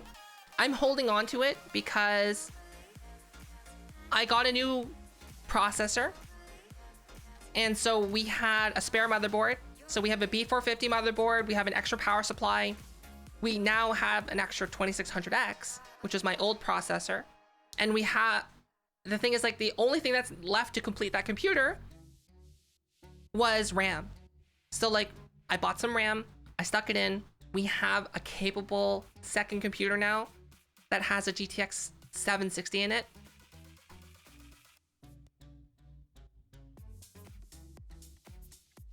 So like if I could replace it with a better graphics card, I would. But right now, there's no good prices on graphics cards, unfortunately. What did I teach? I taught kindergarten. Basically I'm able to teach anywhere from kindergarten all the way up to grade high school, up to high school.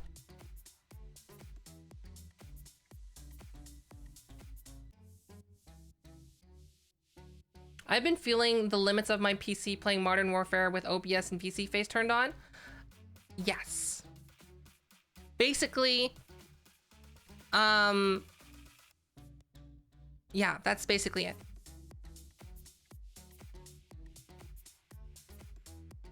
Okay, this is gonna sound really bad. Mozilla, what country are you in? What country are you in? So having taught in Canada and Korea, I do have some in the US. I would do research. Okay.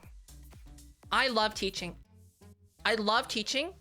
I hate administration. I hate politics that come around teaching. And unfortunately, a lot of those things get in the way of teaching. So I would look into basically how teachers are treated in your area.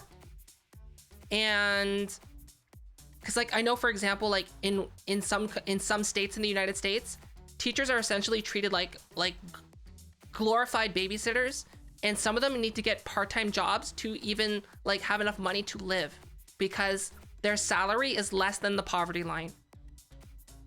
And then they're expected to do full teaching, prepare all the lessons, and do all this extra stuff. And also like be a teacher on and off the clock. Higher level education. Okay. So like I would recommend, like, if you're gonna go into teaching, really do your research into like what the teaching environment is like, because often like there's the dream, and sometimes that dream, like I've taught in a school that I loved. I love that school. It was basically everything that I dreamed about teaching. It was that school. And then when I left that school, I was just like, I had bright starry eyes for like the future and other schools that I would teach at. And the experience of teaching the students has never changed. It's wonderful. I love it. I love seeing people figure things out and learn things. Like I love just giving the environment and the tools for people to like succeed. However, all of that is basically hindered by administration, by politics.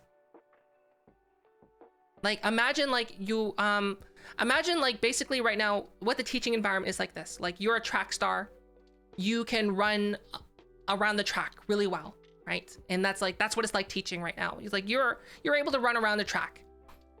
And then they're like, "Oh, well, then politicians and administration are going to be like, "Oh, well, I see that you're doing this running around the track. How about you take this ball and chain and attach it to your ankle, but keep the pace up. Yeah, do it." And you're like, no, I don't want to do that. It's like, well, yeah, you have to though. You're gonna do it. And you're like, okay. So then now you're expected to run around the track with a ball and chain like attached to your ankle. And then later they go, "Oh yeah, yeah, I know that we added that ball and chain to you running around the track. Yeah, can you also fill out these forms while you're running around the track? Yeah, that would be great." And it's like, no, I don't want to do that. It's like, what happened to, it's like, oh, budget cuts. You know, we had people that used to do this, but, you know, you have a pretty easy job, right? You're just like, all you do is you just teach, and you get a lot of vacation time anyway. Like, it's not like you work during that vacation time and, you know, prepare lessons and stuff like that, you know? So like, you know, here, have the ball and chain and start filling out these forms while you're running. That's basically what it's like in some countries.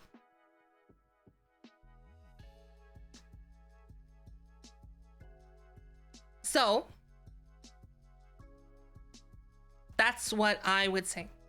I've taught anywhere. I've taught from inner city schools to like literally students in the projects. I've taught regular public school, like basically like what you'd see on TV, like the dream schools.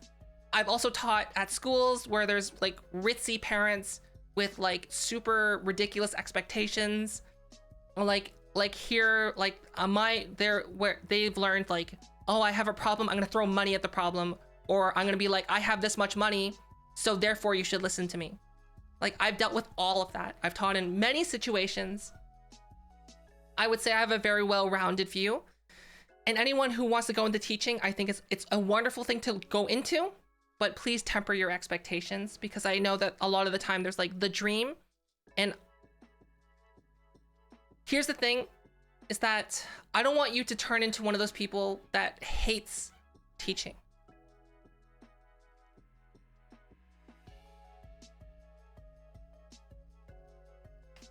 If that makes sense.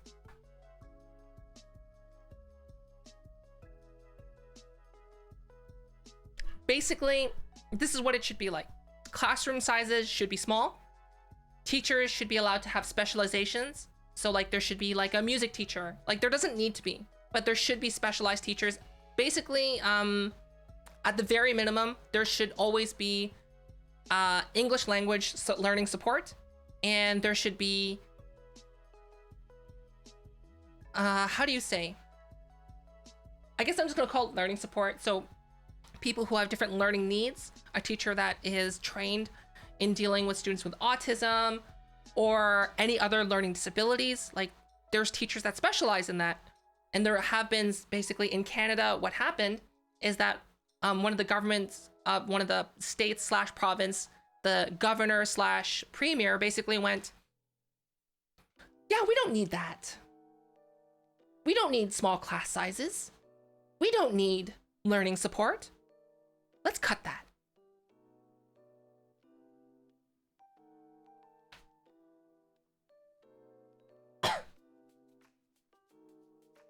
But here, okay, I will say this.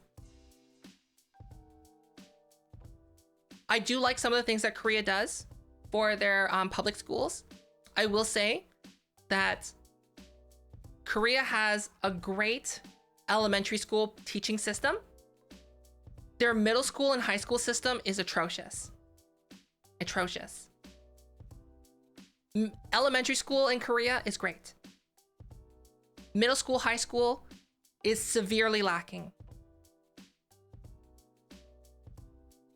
Because basically, they're like, yeah, let's adopt modern teaching methods, all the good stuff that you're supposed to do for elementary school. But then middle school and high school comes like, sunung, SAT. Only SAT, your life, SAT now. You wake up 5 a.m., study. Come to school, study. After school, study. 12 p.m., 12 a.m., you should be studying, but you are not studying. You know what I mean? You're not studying, but you need to study, but not study. Yeah.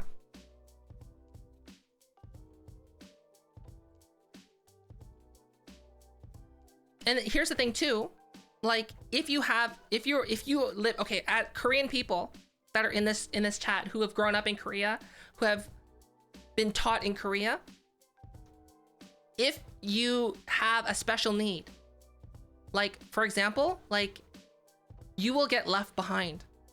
I've seen it. You get left behind. In middle school and in high school, just left behind. Because here's the thing, is that the focus in Korea for middle school and high school is to learn the SAT. There's so much information to cover. There's no room for anything else other than I read textbook, you memorize. Basically, that's what it turns into for middle school and high school. And people who cannot listen and memorize and regurgitate what's going to be on the SAT get ignored. However, what I will say, like I said, I'm going to reiterate this again. Their elementary school system in Korea is amazing. Probably one of the best examples I've seen of elementary school from other countries. And also, thank you for the host.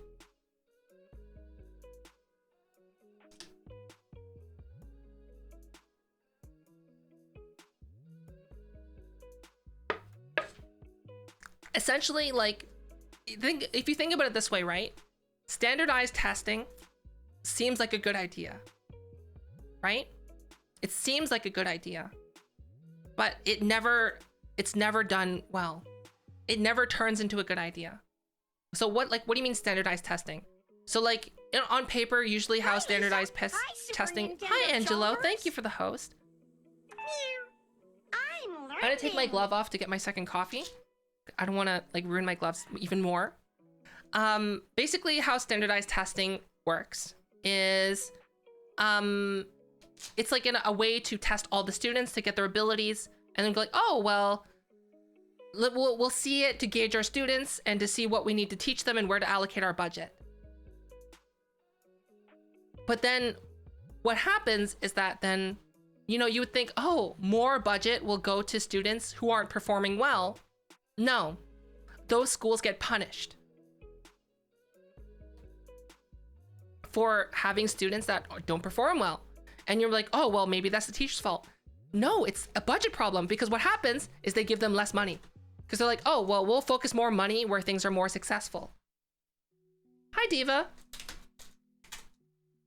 And then, so that's an issue on its own. And then on top of that, Mumbles, thank you for the gifted sub. And then on top of that, thank you.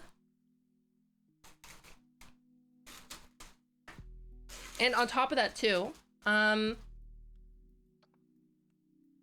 then like when they're making future policies for education, they're like, oh, well, we have this excellent tool to measure like student abilities, because we've been doing these standardized tests, so they make decisions based on that. They go, oh, well, our students are performing pretty well, so we can afford to not put more money into education. And then the next year they're like, why aren't you performing as well? It's like, you didn't give us any money, or you cut our budget. And they're like, but these schools are doing well. It's like, well, you're giving them more money. It's like, well, maybe you should teach better. And that's what it turns into. We're talking about standardized tests and how they're inherently not a great thing. Basically, like an easy way to think about standardized tests, like why are standardized tests bad? Like on a really low level, why are they bad? Imagine it this way. Just teach better. Okay. Math tests. Right. You know how your math teachers always said, show your work. Show your work. Right? Why do teachers say that? Well, because let's say you are trying to solve this math problem. I can see the steps that you're taking. Like let's say there's 10 steps to the problem. So there's 10 steps and then the answer. So like 1, 2, 3, 4, 5, 6, 7, 8, 9, then the correct answer. Now imagine you have the wrong answer, but it's because you made a mistake. But like steps 1 to 8 are all the right steps. But you made a mistake on 9, which made you give the wrong answer. Right? So I would look at that and go, oh, well, I'm going to give you marks because like, hey, you're learning the process. You've got most of it down, but you know, you didn't get the right answer, but you're getting there. So I'll give you partial marks. Like that's what it should be.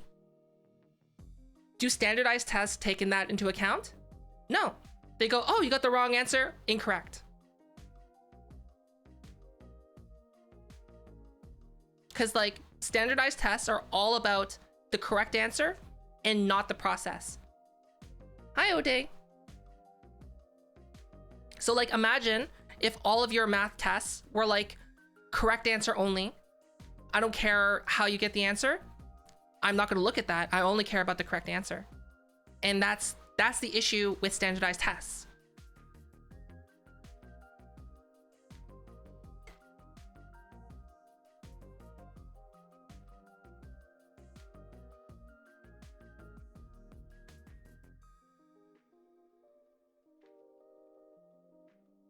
Hi, 1 2 step.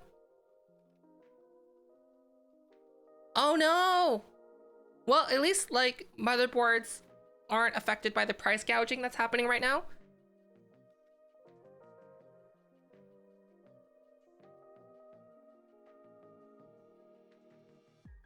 Oh my gosh. Yeah. here's the thing too.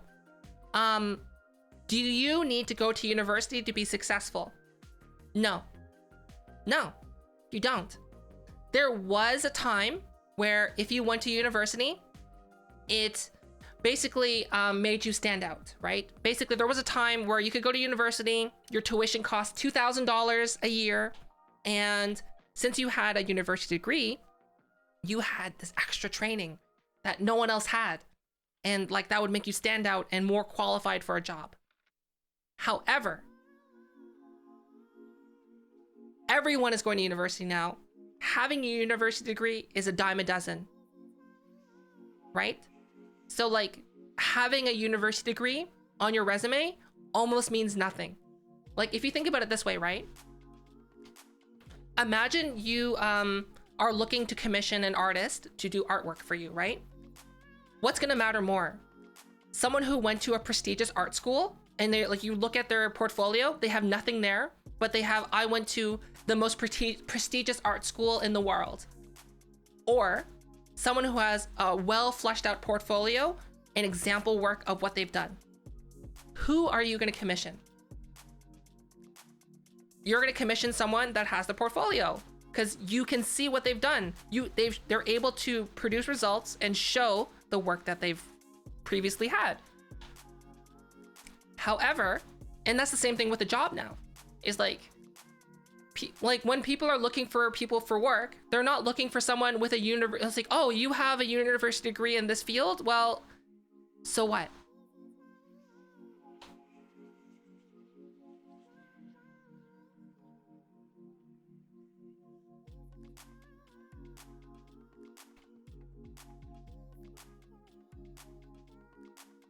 Like, I'll give you this example. I personally know someone who has started their own graphic design firm. They're successful. They have tons of clients. They're able to live in one of the most expensive cities in the world and own a house and support their family. And they have zero formal education with graphic design. Why?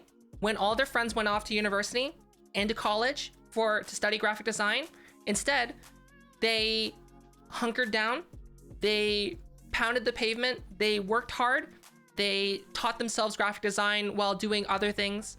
Like they worked a part-time job, they were trying to make ends meet with other things, but instead of like, I guess they taught themselves graphic design, they went out and sought clients, and they were able to, in the 4 years that they would have spent going to university, they spent that 4 years building a portfolio so that they were eventually able to take bigger and bigger and bigger clients to the point where they were making enough money and got enough notoriety to make their own firm.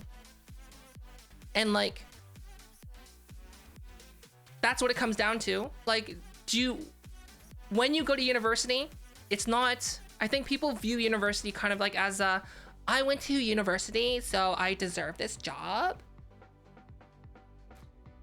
University is like, think about university kind of like buying like a DLC in life, right?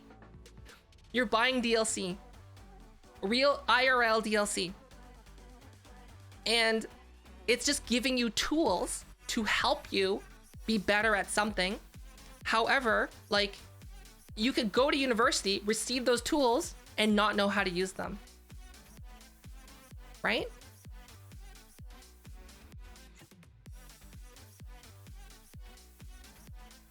Like, if you don't know how to,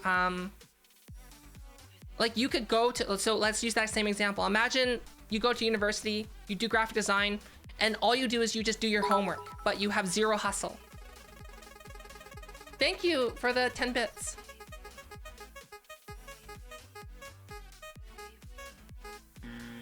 You have zero hustle. Hello? Stream? Okay.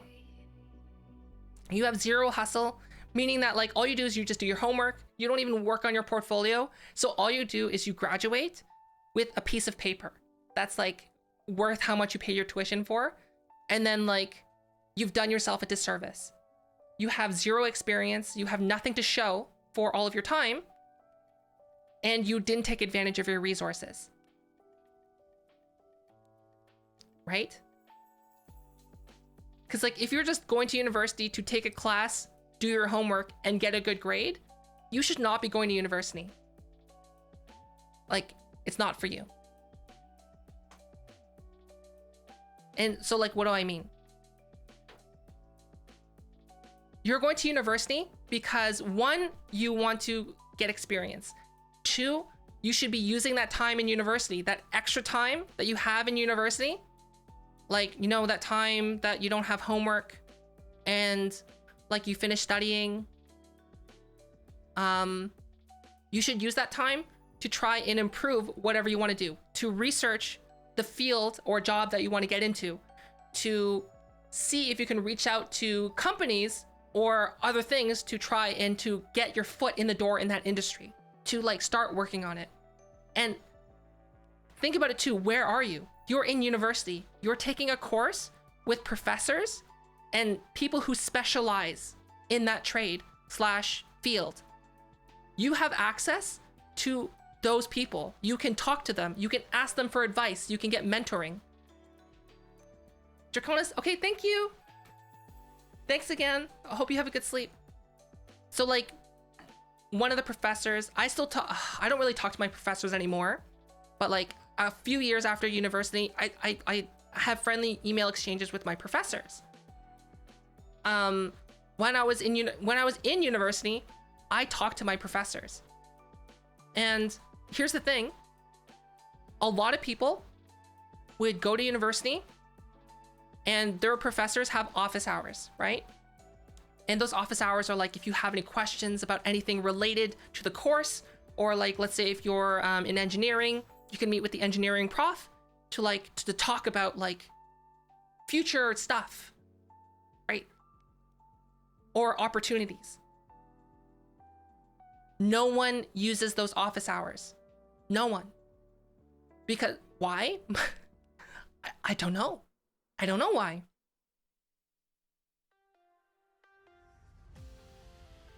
So like, think about university as an opportunity to 1, learn, and 2, you have access to all these resources.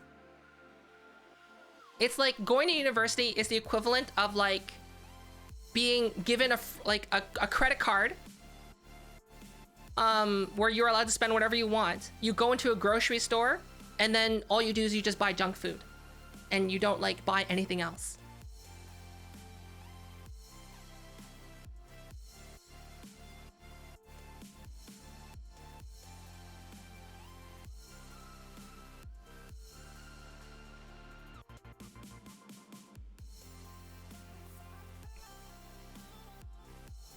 Hi, Sneer.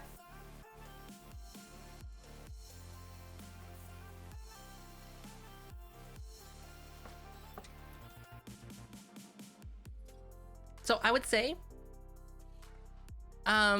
when should you like,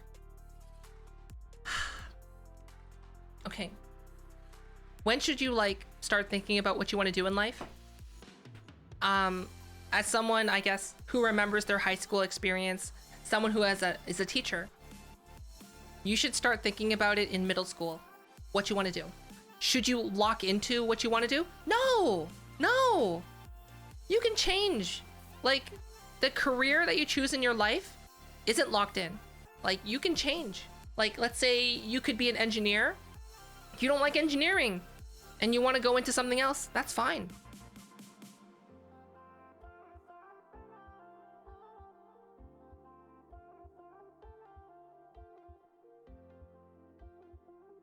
And another thing too, you're never too old to learn something. As long as you recognize, like, here's the biggest hurdle to learning is being able to understand that you don't know everything. As soon as you go, oh, I know what's going on here. I know what's going on here. Oh, yeah. That's, you're on a dark and dangerous path. Hi, hello.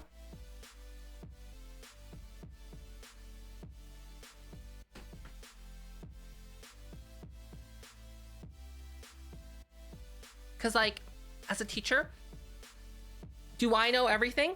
No. Do I learn things from students? Of course, 100%. There's some kids out there that are smarter than me.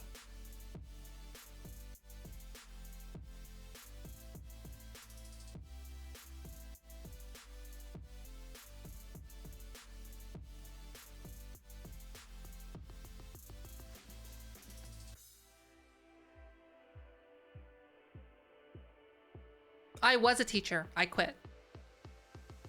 I taught for many years, and I'm taking a risk, and I'm doing content creation. I'm taking commissions. I am doing streaming in YouTube. That's basically what I'm doing.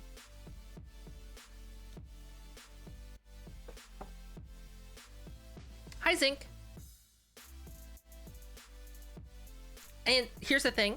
I'm only able to do this because I started content creation when I was working, and I also have support from Sly, who is still working. So like, for those of you who know who Sly is, who is currently streaming right now,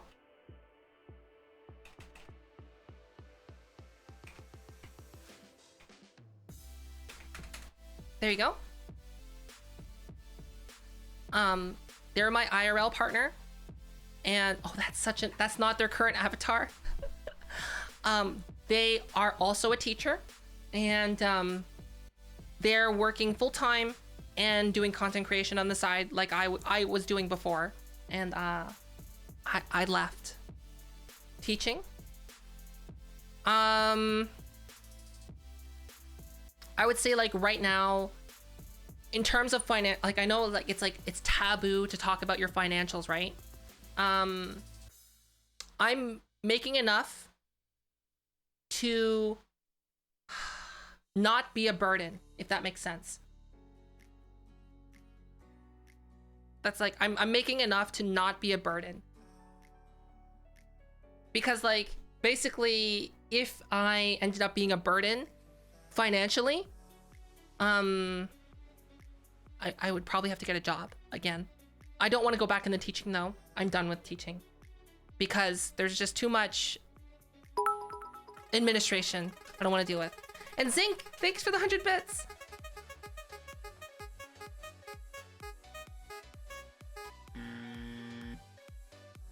Which is like what we talked about earlier.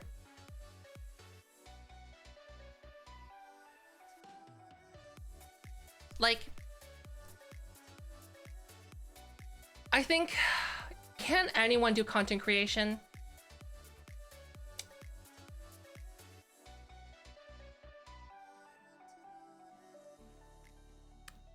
Can anyone do content creation?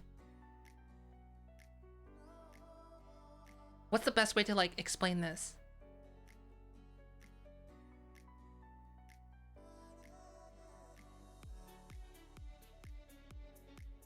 Ever thought about teaching? No, I don't want to do Skillshare because my view of the internet is that it should be available for free.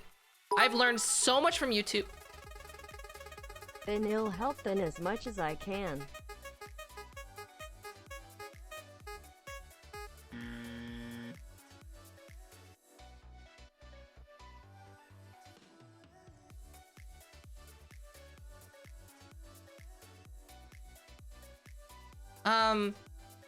Lightweight? Thank you, holy cow, for the 5,000 bits. Thanks.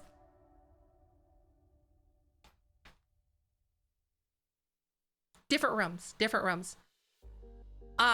The reason there's still noise spillover, there's less because used to be a lot of noise spillover, even though we're in separate rooms with doors closed, because we were using Yeti mics. We switched to dynamic mics. Thank you again, saying thank you again, Lightweight, thank you. Okay, here's the thing. This is a lesson that I learned in university, because I think we've all been taught that if we put our mind to it, this is gonna, okay. I'm not really, okay. it might seem like I'm social. It might seem that I'm good at the talky talks, that I have a very wrinkly brain. But when it comes to social conventions and interaction, I'm very smooth brain, small, smooth brain. Like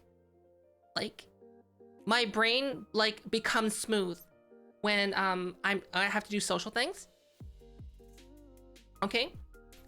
So like, I might not phrase this in the best way possible, but what I will say is from my experience, I was always taught, and I think this was like ingrained into us like in children's shows and in books and in school, that like if you put your mind to it, you can do whatever you want. And here's the thing. That is a fairy tale.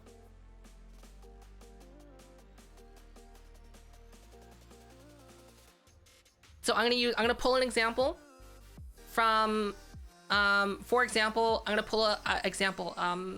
Space Brothers. The Space Brothers anime. Let me find a link for that because it's such a good anime. I love it to pieces. Bum, bum, bum, bum. Space Brothers. Oh, it's so good. Uchu Kyodai.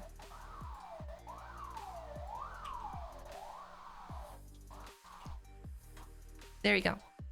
I really, really recommend this anime. It's really, really good. It's an anime about two brothers who want to become astronauts. And here's the thing. In that story, there is someone who wants to become an astronaut. That was their life dream. They worked their life off. They were qualified, and by the time they could get there, they were too old. Like they couldn't get it. Or like there's people out there who wanted to become an astronaut, but like they had all the skills, they met everything, but here's the thing, like spacesuits had to be standardized at the time. So if you weren't tall enough to fit into a spacesuit, or you weren't short enough to fit into a spacesuit, you couldn't go into it. Wow.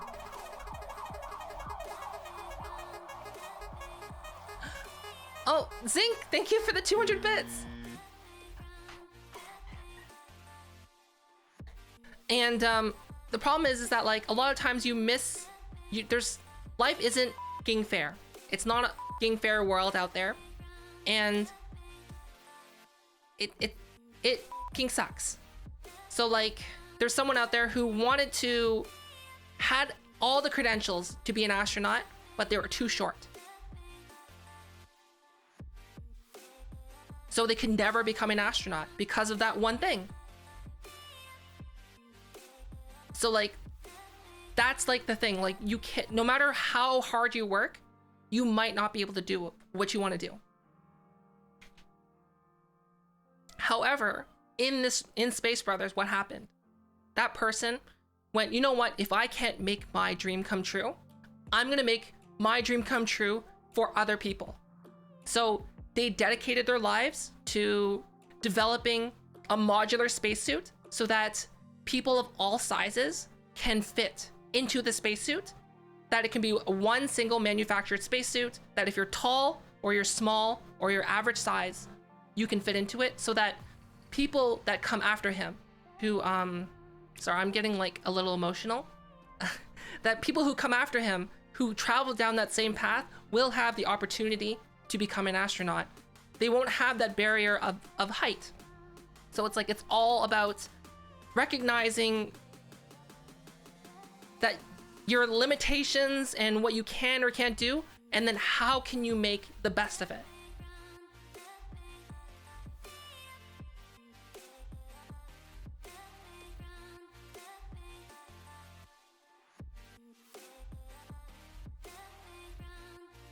Whoa, awesome, Nerd T. I'm glad to hear that. Yeah, as long as you can make it, it's just you gotta make the best of what you have. Awesome. I'm glad to hear that. Making the best of your circumstances. Now here's the thing too. So like, I think that's a really great example. I'm gonna give a more personal example, I guess. I told this story before, but basically, like, I was in a university class with my partner at the time and one of my roommates. We all took the same class. And I was able to see exactly what was happening. This is when I realized that, like, no matter how much effort I put in, I might not be able to succeed the same. Okay, Diva, see you. Thanks for hanging out. If I put a week of work into an essay, I can get an 80%. Like an 80% grade. My partner at the time, if they put in 2 days of work, they can get a 95%. And then our roommate, they basically started when it was first assigned. They worked on it day and night for like a month and a half, and they got a 70%. So like, imagine if they went, oh, well, Fofa can do 80% in like a week, so I can do 80% in a week. And like they spend the rest of the time partying or something like that, right? Like, it's like all about recognizing what you have, what you can do, and how can you make the best of it. So like, think about it this way. You might not be able to become an astronaut because of some limitation, but how can you make the best of your situation? And if you want to go a step further, how can you make it so that people who come after you will be able to succeed? Like how that person in Space Brothers designed this modular spacesuit. No, but here's the thing though. Like, that was in that one class. When it comes to other things, I'm not smart. Like social situations, I'm very smooth brain. Whereas like there's some people like Sly, very wrinkly brain.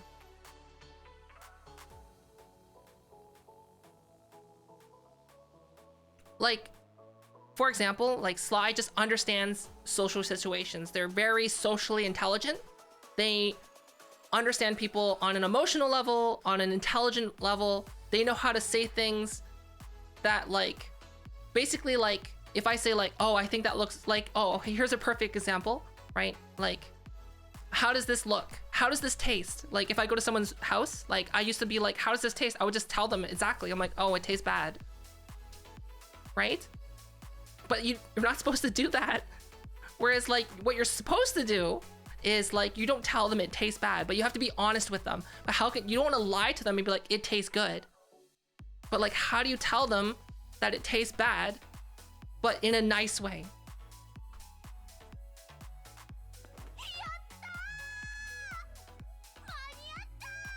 Lightweight, thank you for the gifted subs. Thank you. Thanks. Thanks for the 5 gifted subs. Holy cow. No, you can't tell them that. So like what you gotta do, like what I've learned is like, there's like, how do I say? No. You can't say thanks, but it's not my taste. Nerd T, thanks for the 100 bits. Thank you. Okay. Basically, you have to know who you're talking to. So like, are they receptive to constructive criticism? Honestly, if it's a different situation, you don't know the person that well, the best thing to do is to highlight something that you like about it. That's what I learned. You highlight, this is like smooth brain, smooth social brain talking to possibly other smooth social brains out there. Like, for example, if you're eating something that tastes bad, try to find something that's like good about it and focus on that. Do you know what I mean? It's like the social convention way of like, you know, don't be like Gordon Ramsay and say like, you're a donkey. You're a donkey. This is donkey food. You're a fucking donkey.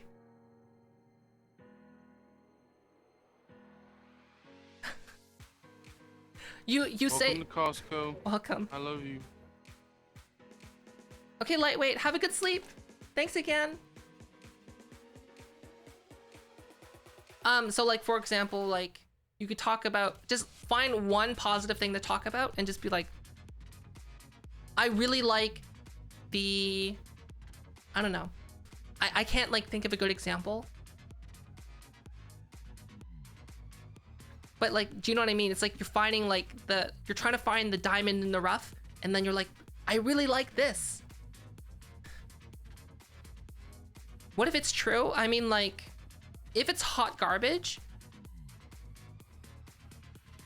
like if they literally serve you like hot garbage and there's nothing redeeming about it, I'm not the person to give you that advice. Asto, thanks you for redeeming Zoom. I'm not the person to give you that advice.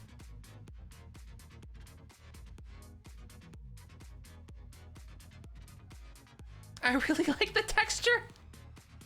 I really like how you were able to combine so many different flavors together. I really appreciate the effort that went into making this dish. I love the presentation and how you put everything together.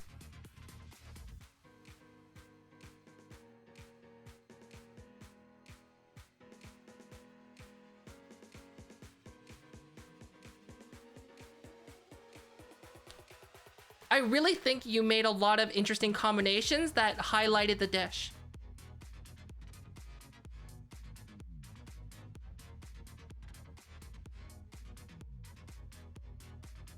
I've never tried anything like this before. It was such a great experience.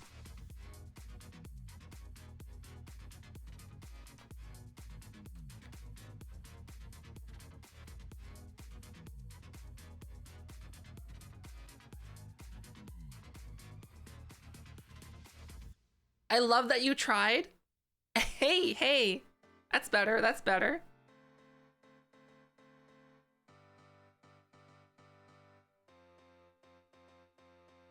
Pasta, made a pasta dinner and tossed a hot dog into it. Hey, that's not bad. Low key, like spaghetti wieners are actually pretty good, right?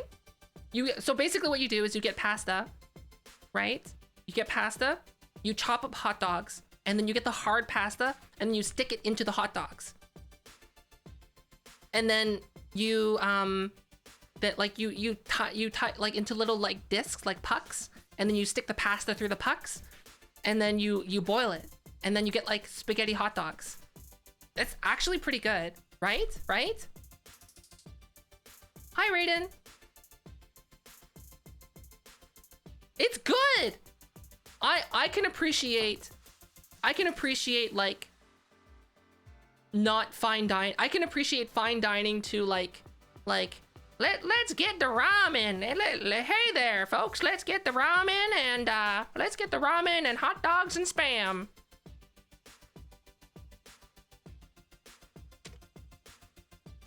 Like, to put it this way, like I can appreciate Wagyu steak.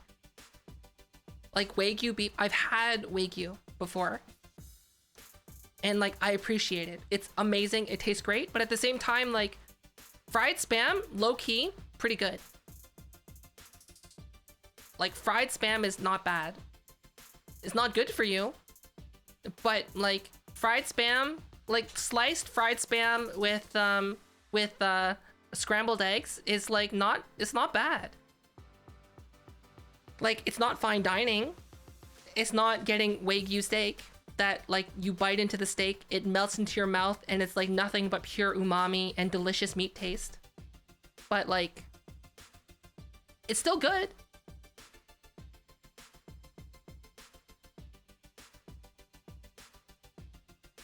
Oh, lightweight, you weren't bothering me. Thank you. Thank you.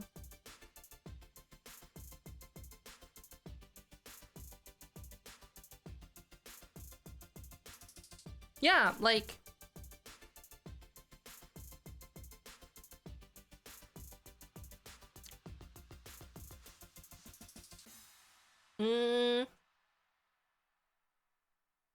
I do appreciate fine dining, but like, not everything needs to be fine dining. Like mac and cheese. I know how to make mac and cheese. Like, super, super good. But at the same time, having mac and cheese like from the box and like mixing milk into the like the cheese powder, it's like, it's not bad.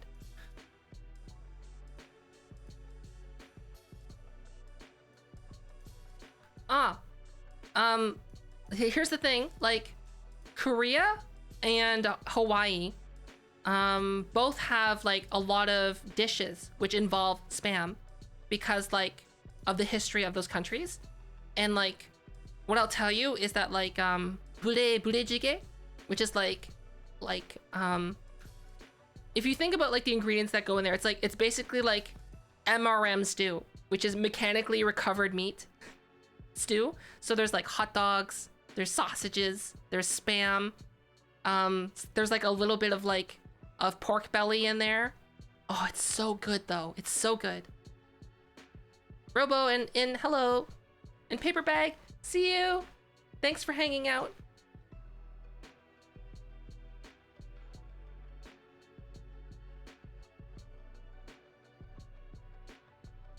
Like, I understand that it's not for everyone, but like, I think I'm one of those people that I'm willing to try anything as long as it's prepared professionally, right? So like, would I like go out in the street and like see, oh look, there's a silkworm pupa, I'm just gonna pluck it and stick it in my mouth? No, I will not do that. However, if I went to a restaurant and they served a professionally prepared silkworm pupa, I'll try it. I'll try it. Which I have. It's bundigi. Not good. I don't like it. But it's a dish. I'm willing to try it.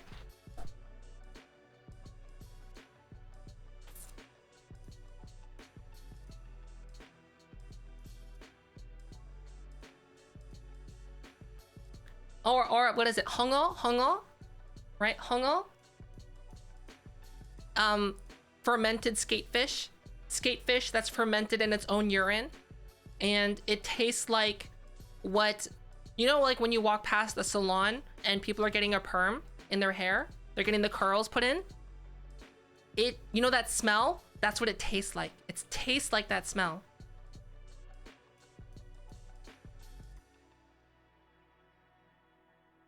I've tried it. Cause like, right? Here's my motto. Come with an open mind. Be willing to try. Try it. Try it once. Right? If you don't like it, that's fine.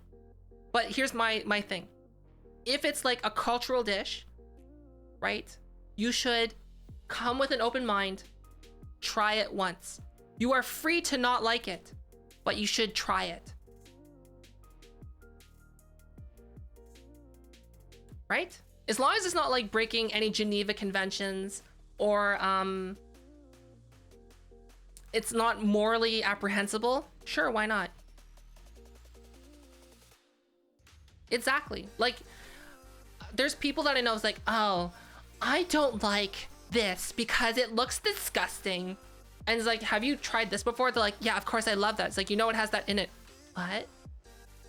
Oh, I don't eat insects. Insects are disgusting. I would never touch one of those things. It's like, you know that most of the red dye that's in food is made from crushed up beetles, right? They're like, what? What? Or, I don't eat animal products, but I love gummy worms. Like, you know that most like gelatin products are made with like ground up bones of animals, right? And they're like, what? What? What are you talking about? Have an open mind.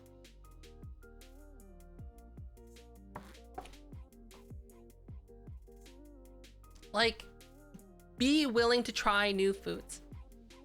I'm not saying like, for example, I'm not saying like I added the moral clause, like for example, for moral reasons, if you choose not to eat animals, and I'm not saying you should go out and eat meat. 100%, if you don't want to eat meat for moral reasons, you're not comfortable eating other animals, here's my thing. Don't eat any animals then. That's fine. Some people I know, they don't want to eat animals with intelligence. So for example, they don't eat pork because like pigs, I'll be honest with you, pigs are delicious. They taste really good. But they're smart. They're as smart or smarter than dogs. So like, if you think about that for a moment, right? I know some people who won't eat them specifically for that reason. Right? Like, there's some countries out there who eat dogs, and like a lot of us would scoff at that and go, ugh. Would I eat a dog? No, I would not. Even if it was professionally served, I probably wouldn't try it. I'm like it just doesn't feel like morally right to me. But here's the thing though, like think about it, right? Pigs are just as smart. You can train pigs the same as you can train a dog. They're smart. Why do we eat pigs and like, right?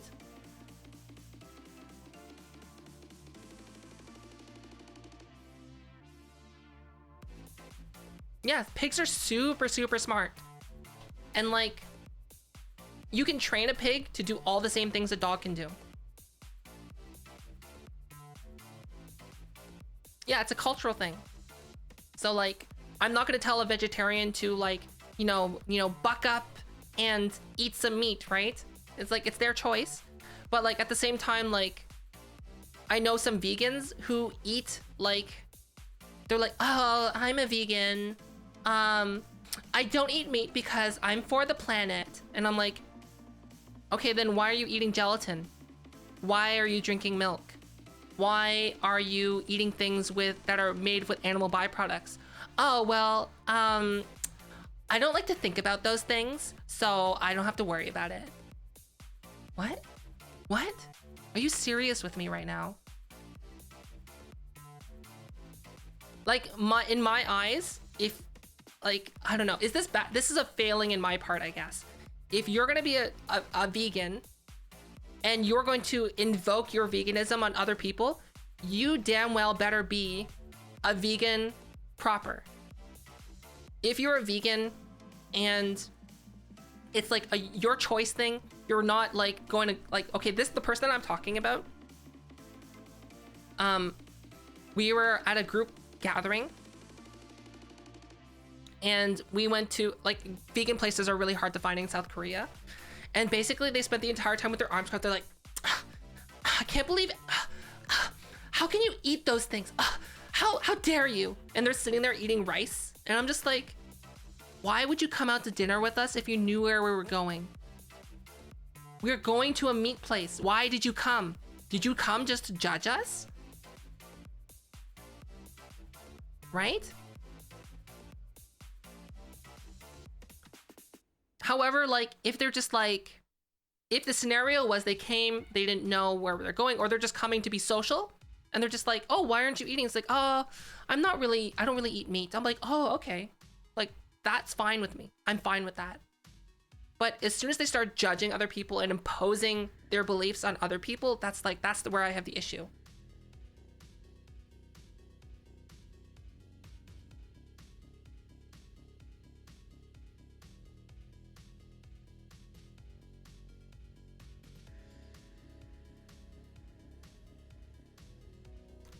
Like, I'll full disclosure, I was a vegetarian for 3 years.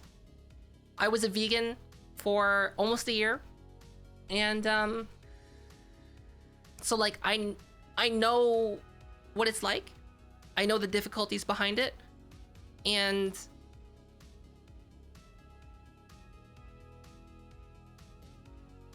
I originally became a vegetarian because basically, like,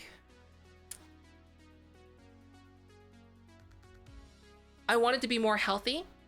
Actually, I was a pescatarian for a long time, which means like you don't eat like the red meats, so you just eat like chicken and fish and eggs.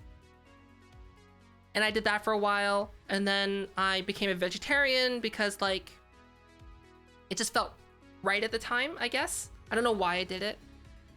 And I was like pretty into it. I never judged anyone. I never made a big stink about it. And then when I was a vegan, I had such a hard time And basically what would happen is like I would just not go out with people if I knew they were going to a place. I'm like, I don't want to go somewhere and just watch people eat. So like I would be like, oh, can we go to this place instead? Of like, no, we're gonna go to this place. Okay. Sometimes I would go, and I just would like try my best to choose something on the menu and then like eat that, I guess.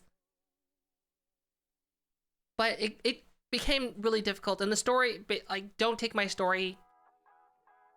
Yeah, basically my story was, I went to like one of those like grill places where they cook the food in front of you in this giant hot plate. And, you know, like it's a Mongolian grill place where like you get all your ingredients, you get your raw meats, or at my time I was getting tofu. I was getting all my tofu, I was getting all the vegetables, putting all the oil and spices in the bowl, and I give it to them and they cook it. And the person that was cooking beside me, by the chef, a lot of their meat spilled into my dish without me realizing. And I'm like, why is this food so delicious? Why is it so good? Oh, there's pork in it. I miss the taste of meat. So I started eating meat again. That's my story. Thank you for listening to my TED Talk.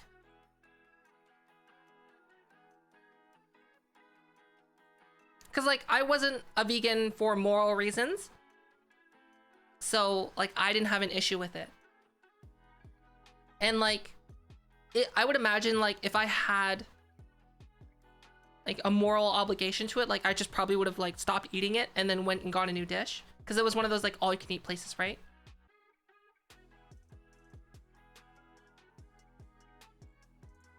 But here's the thing, though.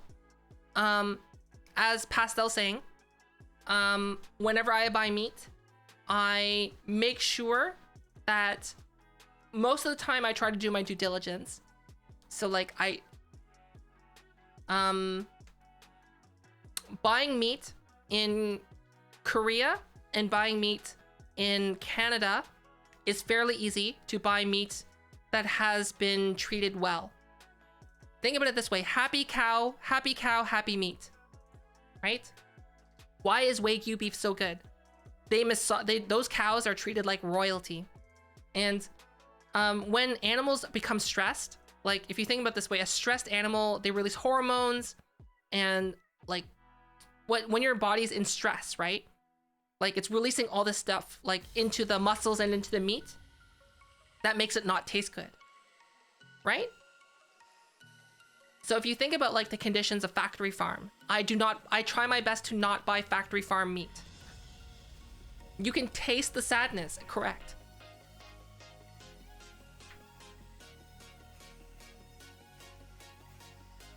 So in Canada, a lot of the animals are treated well. They have enough room and space to like roam around, because Canada, I guess, like we have a lot of land. So like, but here's the thing, like I don't want to go to a grocery store and like think about like, is this meat, what, like whip out my phone and like research the meat that comes from this, right? It's just, in essence, how I do it is just like, okay, well, is this a Korean brand? I'll buy the Korean brand meat. Is this like from this country? I will buy from this country. So like, for example, like I know that any country that I know has a factory farm, I just avoid buying meat from them. Because it's just easier than having to do the research because I'm lazy. Lab grown meat? When it becomes affordable, sure, I'm down. Right now, it is not affordable for lab grown meat. It's very expensive.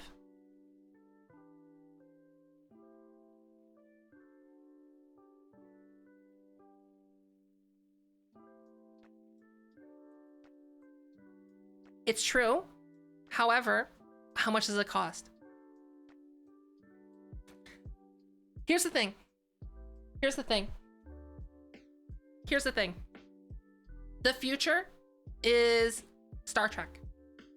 You have like E equals MC squared, right?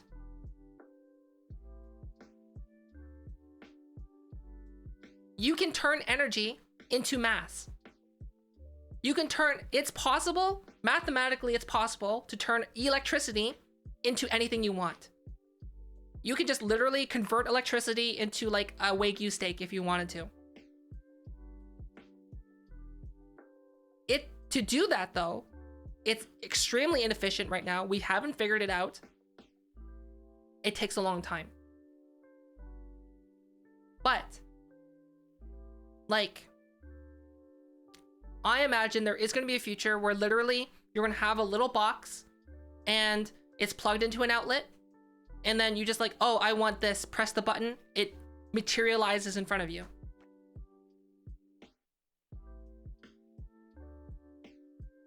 Right? That's the future. Oh, I want the latest game. I was like, oh, I want to play this game. Press button. Materializes in front of you.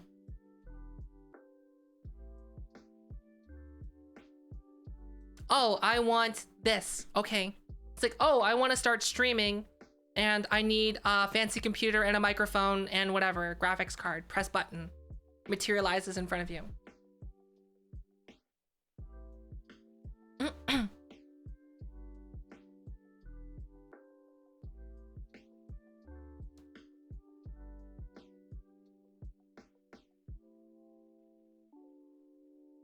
It's true, but here's the thing, it's not impossible to do it. And here's the thing, why would someone want to turn mass into mass when you can just turn energy into mass, right?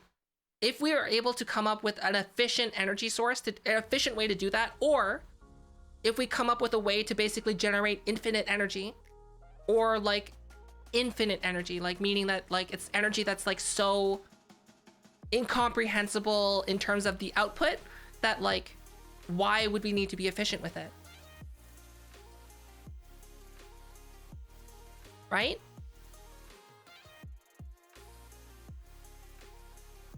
Like think about it this way. Why would you need to, if something works, like, how do I put it?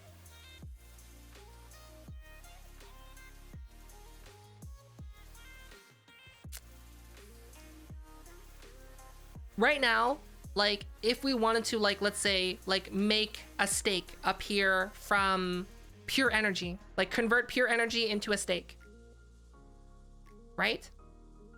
That would take so much energy. Like, I don't know how much energy it would take, but basically I would imagine it would be like something the size like a small city would use to make like a single tiny steak. And like, that's ridiculous. And the size of the machine right now to do that would be like redonk. Hi, Star Mist. However, like, and the reason we don't do that is because energy is finite right now. We don't have enough energy to produce. That energy would go better to other places. However, imagine like someone invented like, imagine we had like access to almost infinite energy. Like, energy was just like abundant as the air that you breathe. Like, would you care if it used a lot of energy? Probably not.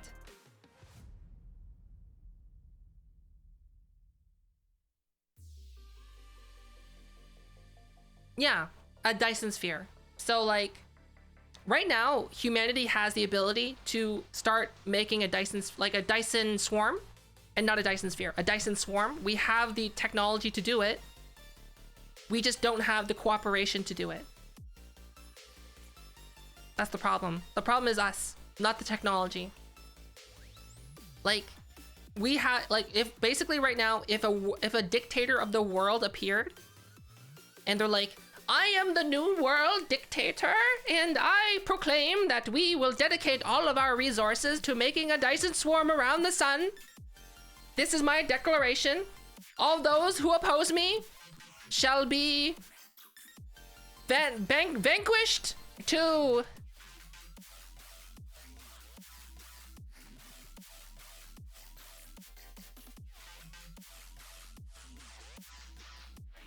What's a horrible place to be? Antarctica!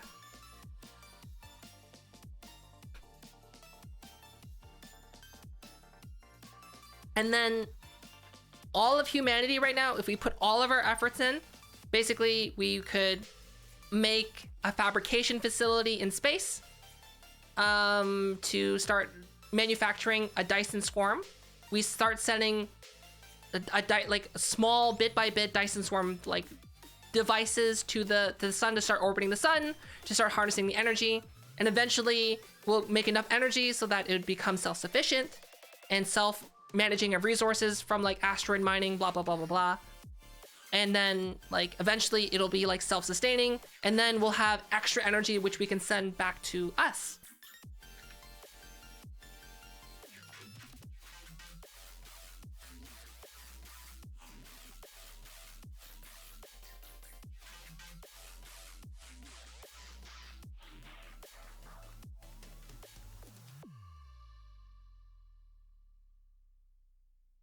Yeah, exactly, Nerd T, exactly. So like it's ridiculous the amount of energy it takes to turn energy into mass. But like if you think about it this way, right?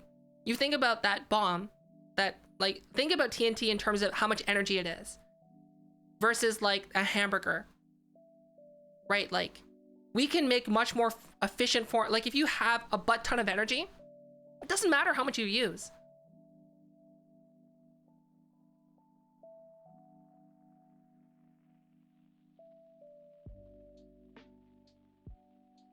Like why would you need to be efficient if it's one, if the energy source is non-harmful to the environment, and two, it's abundant?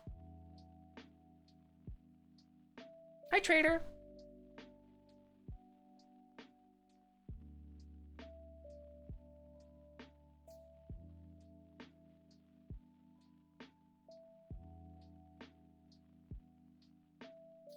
So like, I guess another like more realistic thought would be like, Iron Man's suit is possible right now if you're tethered to a cable. If you're tethered to a cable, if you have a power cable, like basically imagine Iron Man right now. Right now, Iron Man is possible if you have a really long, thick extension cord. Just imagine like da da da da da da da da. Oh, my cord came out.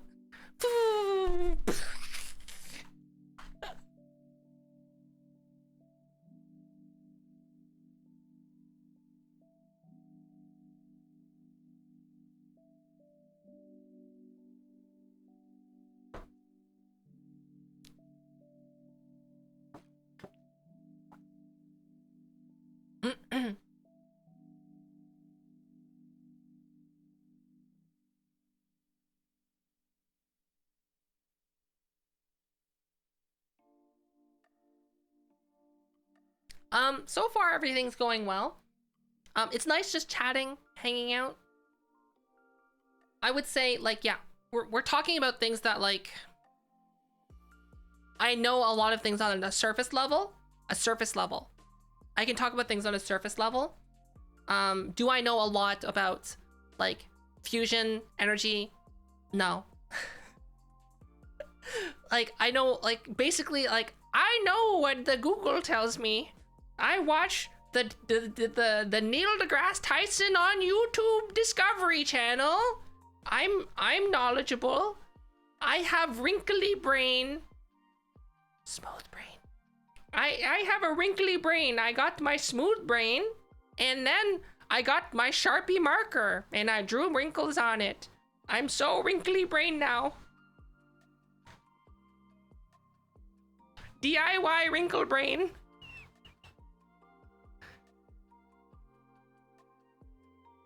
Everyone, if you're a smooth brain, you can get your Sharpie marker and draw on your brain. Make it wrinkly. Level up. Hacksaw. I am Leet Hacksaw. Sharpie marker.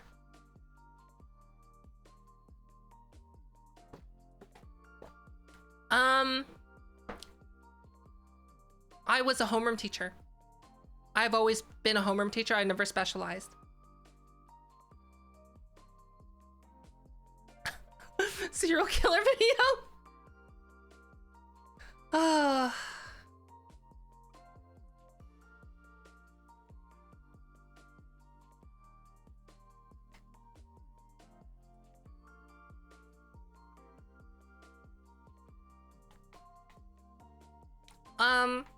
Well, basically, like, when I'm working, how do I acquire new knowledge? While I'm working on commissions, all I've been doing is like, I've just been having a YouTube video or like something up.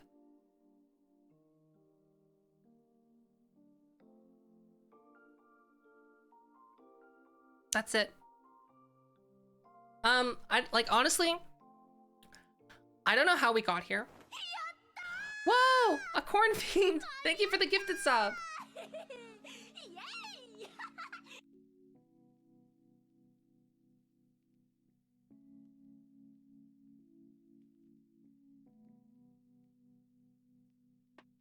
I'm pretty sure if you put your brain in a microwave, it would turn into mush. Okay, here everyone, I'm going to do my life hack tutorial for YouTube. We're gonna film a life hack tutorial for YouTube right now, okay? Okay, I'm gonna hit the record button. I'm not recording. Okay, so first you shave your head. Yes, that way you can expose the brain. You shave your head and make it nice and smooth. You become a cue ball like Lex Luthor. Everyone knows that Lex Luthor, he's a smart boy. The smarter you are, the smoother your head. And then you get your Sharpie, and then you draw a bunch of wrinkles on your cue ball. Boom, wrinkle head, wrinkly brain, done. That's how you become smart. You get a Sharpie, draw wrinkles on your scalp.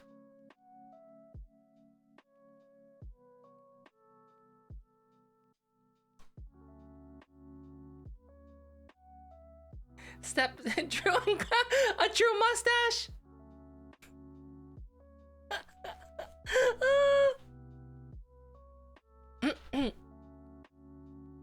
Hi Lord Devious, hello.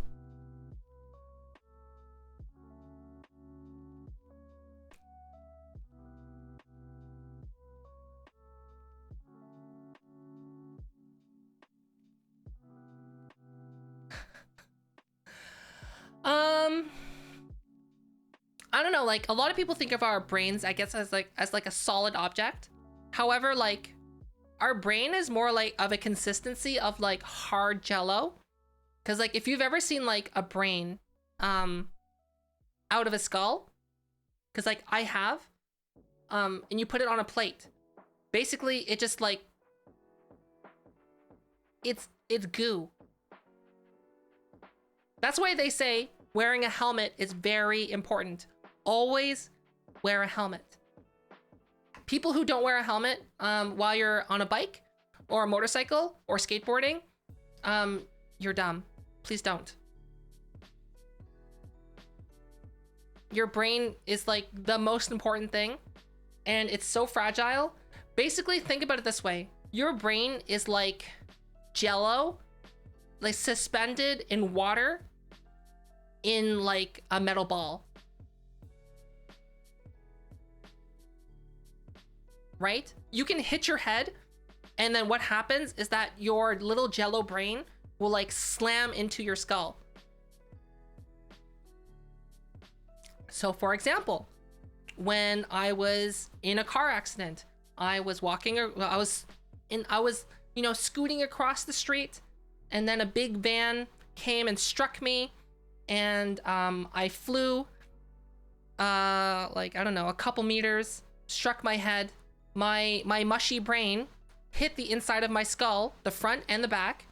I got brain hemorrhaging, and then I ended up being in a coma for 2 weeks, and then I woke up with brain damage and retrograde amnesia. So like, even though I had no broken bones, no fractures, just bruising and hemorrhaging, I lost all my memories. So like, think about it that way, right? If I was wearing a helmet, I guess, like, who wears a helmet when you're walking around on the street? But like, do you know, like, think about it that way, right? You can easily relate that to you're riding a bicycle, you're riding your skateboard, you take a bad tumble, and then you whack your head on the ground, right? You can get the same amount of damage. Why take that risk when you're going fast and you're on a skateboard or a motorcycle, wear a helmet. It could save you.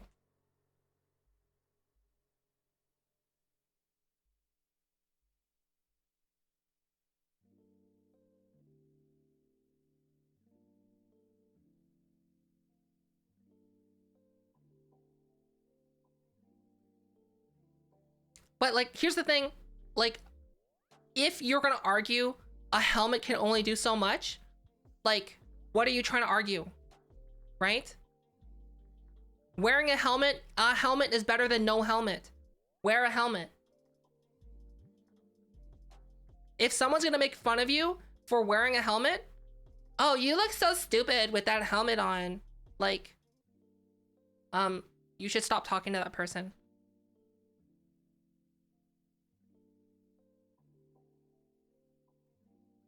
That's done.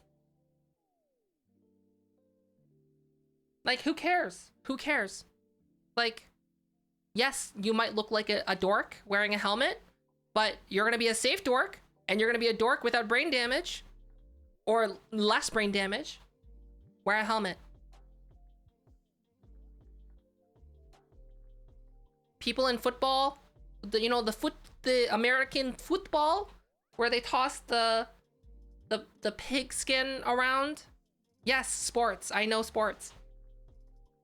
They wear a helmet.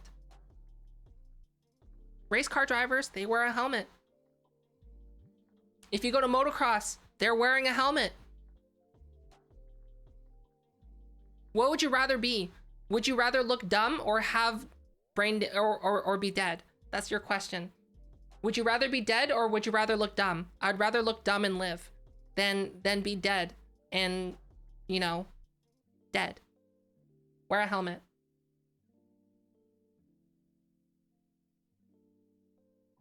Yes, sports. I love the sport. Yes, I know lots about the sport.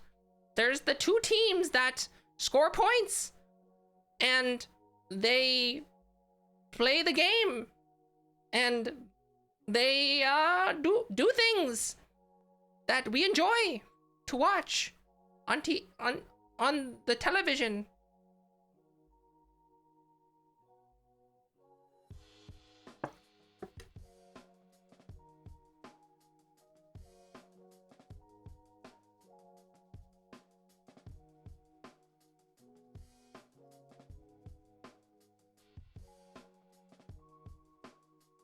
Yes, anything in excess is bad for you.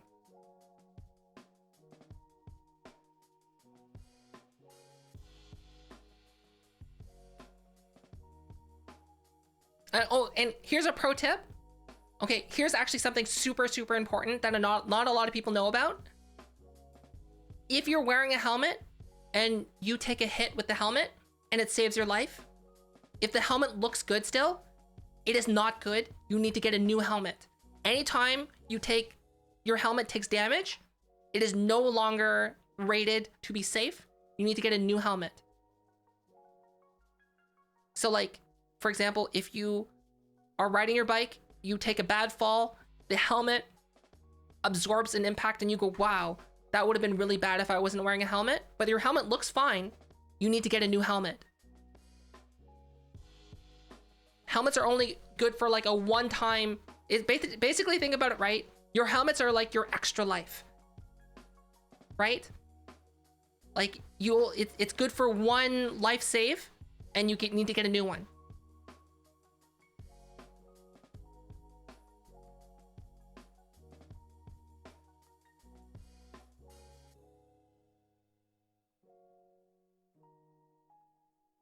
What do you mean, big helmet propaganda? It's true. Think about it this way, right? Think about it this way, right? You have a mechanical hard drive that's not powered on and you drop it on the ground. Would you trust that mechanical drive to securely store your data? Would you? You plug it in, it still works fine. It looks okay. Would you trust it? No. No. No, you don't. You don't trust it. You go, oh, this new hard drive that I bought that I dropped, that I can't return, this is a new scratch disk.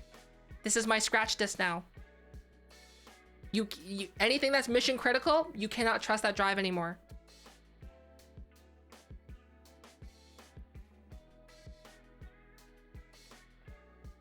Yes, exactly as Mr. said, internal braking, 100%.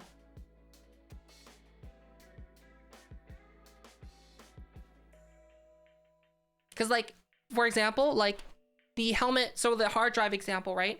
It might appear to be, on the outside it looks fine, it operates fine, but like, it could be a ticking time bomb for failure. Because like, if you think about like, basically what is a hard drive? A hard drive is a bunch of metal disks spinning really, really fast. Like when you see 7,200 RPM hard drive, 10,000 RPM hard drive, then that means there's a little disk in there that's spinning 7,000 to 10,000 rotations a minute, right? That's super fast. And then there's like a little tiny, like little reader head that's like trying to read all that thing, super delicate. And it needs to be able to read all these things super precise and super quick and well. And they're really bad at like garbage collection, and like they have like a lot of things in place to like stop it from like immediately failing. But like all of that becomes compromised once you drop it.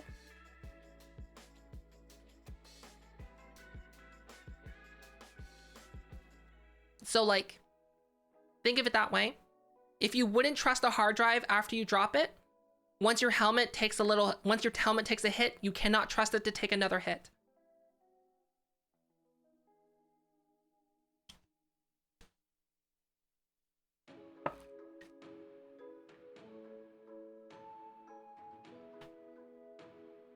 So like one time I got a hard drive, it was a 2 terabyte hard drive. Actually, Raiden. And I have very slippery hands and long fingers. So like I held it and I didn't have a good grip in it and it dropped on the ground like this far. It dropped this far. I'm just like, I was gonna use this hard drive to back things up.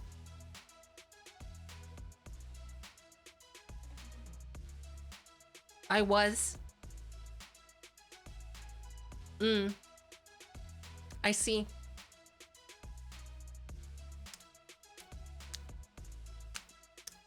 That was a waste of money.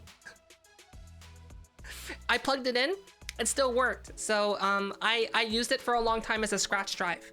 So like, when like, you know, when you're working in like Unity, or if you're working on Real Engine or Photoshop, it uses cache, right? I just turn that into my cache drive. Or if I need to make a temporary file that I'm gonna delete later, I would just put it in that drive. Right now, it's just sitting. I don't use it anymore. And then I took it out. It's sitting as like a backup scratch drive in case I need one. And I wrote on it, like I put a piece of painter's tape on it, and I put like, hard drive has been dropped.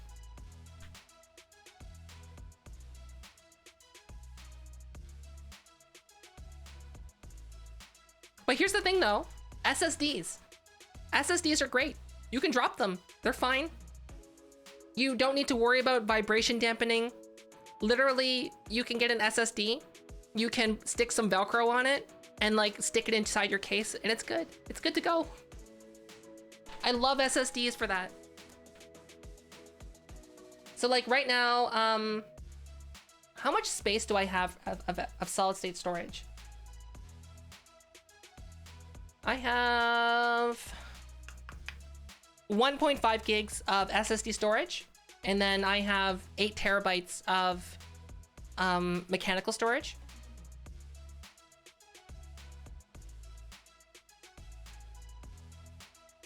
They do. This is why you buy a high quality SSD. So like, if you're gonna buy an SSD, my recommendations would be to buy an SSD from Crucial, Intel, Samsung. Those would be my recommended brands for SSDs. Crucial, Samsung, Intel. Because when those drives fail, you can still pull data off of them. Whereas if you bought like I don't know, like AliExpress, Wish.com SSD with no like cache, when those fail, they fail hard. What, like for example, like whenever I had to recommend for friends, they're like, "Oh, Fofa, what SSD would you recommend?" And I'm like, I know they wouldn't like do any maintenance on things. I'm like, get an Intel, because like what Intel SSDs used to do at the time is when they failed, they would tell you, "Hey, this is gonna fail," and then once they fail, they go into read-only mode, so you can pull all the data off of it still.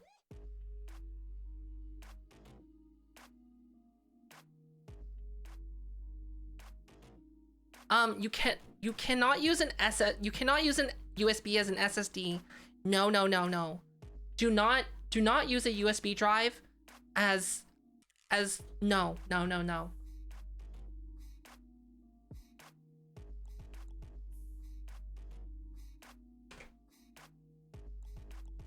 No. Basically, it comes down to quality of memory and the controller that's being used for it. So like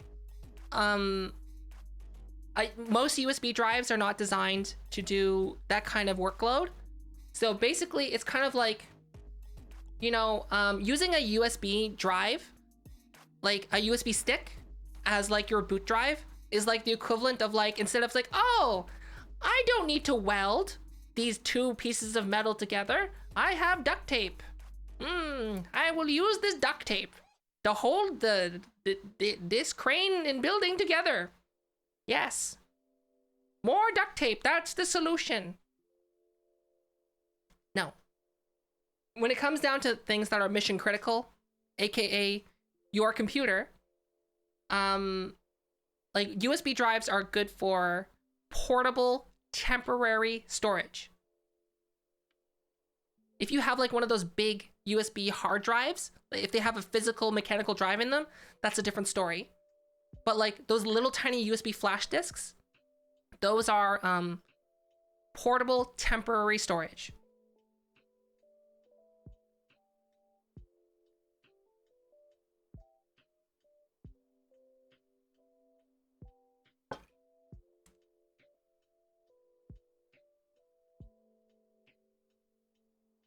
If that makes sense.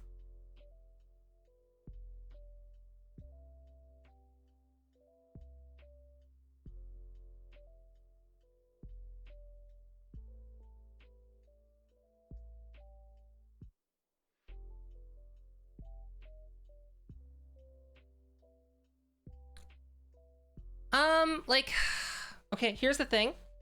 I'm gonna tell you something that I do that's not like the best way to do things. Sorry, my foot tracker is coming loose.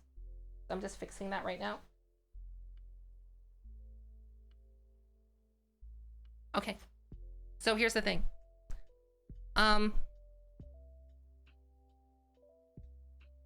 Retrograde. I have retrograde amnesia, meaning I don't remember anything before the accident, and the memories that have come back, they don't feel like my memories. I've talked about this before, so like don't worry about it. Okay, anyways, I use a USB hard drive, so a USB 4 terabyte hard drive, as like for things like I just keep it plugged in. So like for like low intensity games like Stardew Valley, I have that installed on that drive. Like my web downloads, I have that on that drive. Cause like those things don't need to be fast, right? Stardew Valley does not need to be fast. Like I don't need like a blazing fast SSD to like read Stardew Valley. But for example, VR games will be installed on an SSD directly through, you know, the proper connector inside SATA/PCI Express.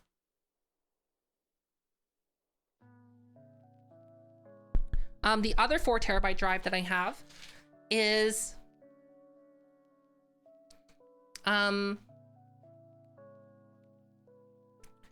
okay. So right now, in Korea, 4 terabyte drives are a little bit harder to come by for a reasonable price.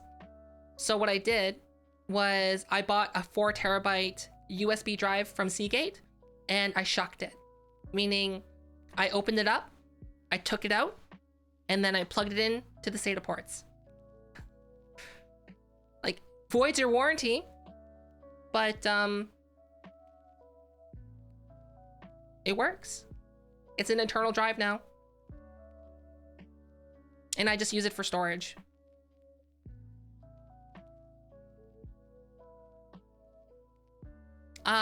I don't recommend doing that though, because like I said, voids your warranty. I don't know how good hard drive warranties are, because like in my eyes, if the hard drive fails, the data is lost, what's the point?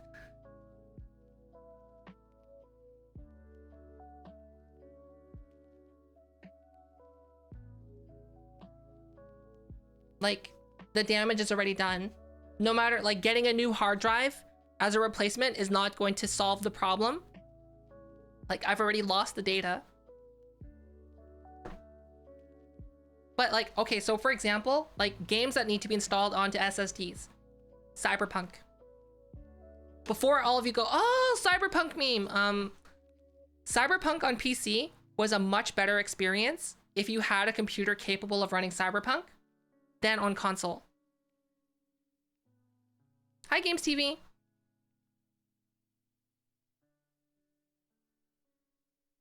No, I did not. Some USB mechanical drives, they just have a little adapter. It's literally just a normal SATA drive with a USB adapter, and you just unplug the adapter. It has an internal adapter, you just unplug it.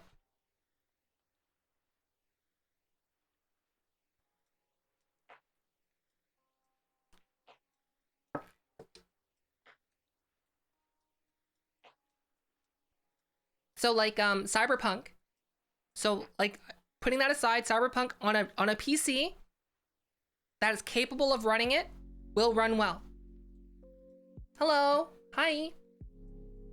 So my experience with Cyberpunk has been amazing. I love the game. I had a great time, encountered almost no bugs.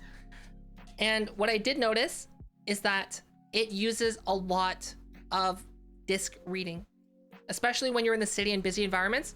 It would use up to like 30 megabytes of my like in Task Manager, you would see like the hard drive usage, the storage usage is like at 30, which is like crazy.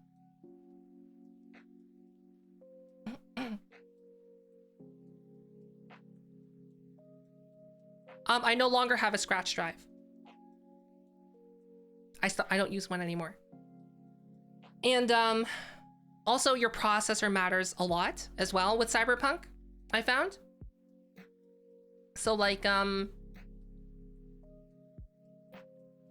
think Linus did a video on it. They put Cyberpunk onto a server. Great, like with an Epic CPU, and it was hitting 56 cores. Like that's how many cores that game can use. So like if you're like trying to game on Cyberpunk with like a dual core processor, you're gonna have a bad time. Thanks for the follow, Hound. What's my advice for a gaming / heavy work on a laptop? Go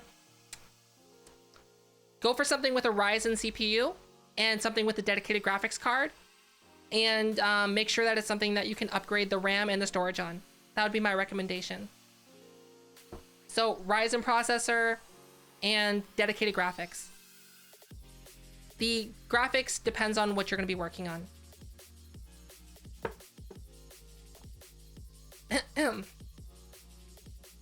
Well, like, I had a really good time playing Cyberpunk, and I was using a 2600X and a 2070 Super.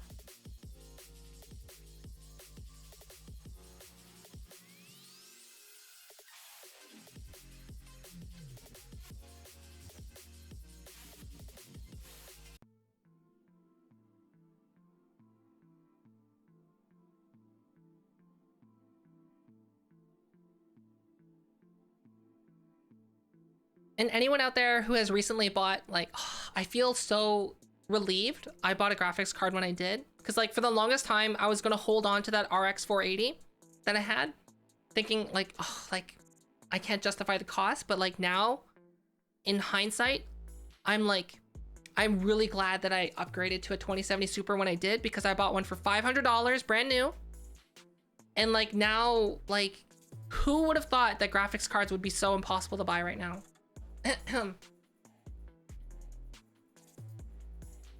Right? Like, how much is a 2070 Super right now? Let's take a look. Let's take a look-see. I'll go on Amazon or eBay. I guess eBay would be the best one. eBay.com. 2070 Super.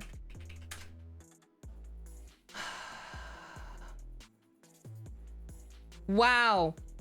New listing. Asus GeForce RTX 2070 Super graphics card, $255. This is just a photo. It's a photo. You're paying for a photo. It's a photo. It says, this is not the card. It's just a photo. 16 bits. Wow.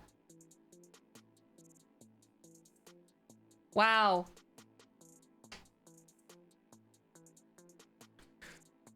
Yeah, 2070 Super is going for like $1,000 US. Wow. Used. 2070 Super, $1,000. Wow.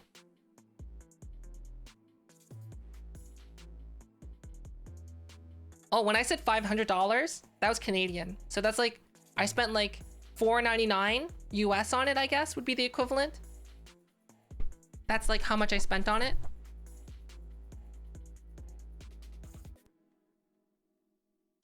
Yeah, got like, oh jeez. Yeah, now is not a time to buy a graphics card. Not at all.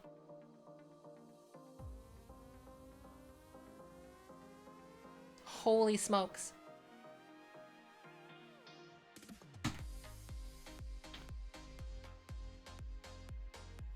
But here's the thing, you can sell your graphics card right now, but then you'd have no graphics card.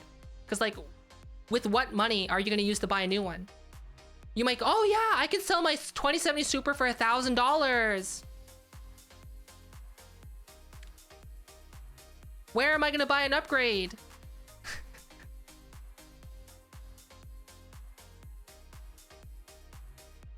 Oh, the 5700 XT, great card. I would recommend it.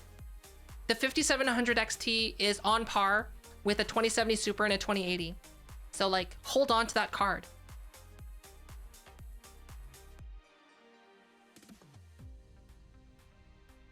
Oh, thanks, Bryce. I also have a track chair, see?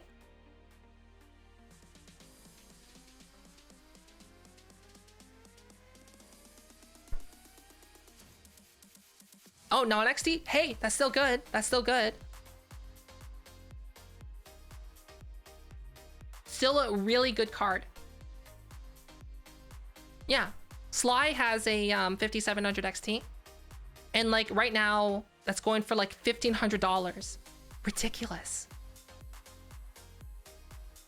1070 Ti, hold on to that. Still good.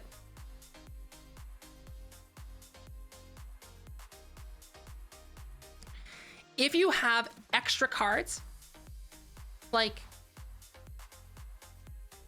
now's the time to sell them.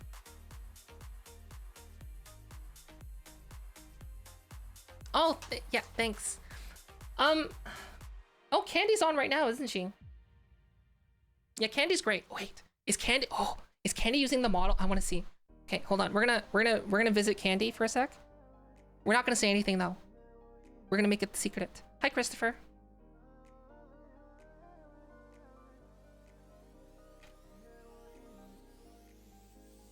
Okay, we're going to just take a peek at Candy, just to see what they're doing. Are they using the police officer? Okay, they're not using the police officer. Did they use the police officer today?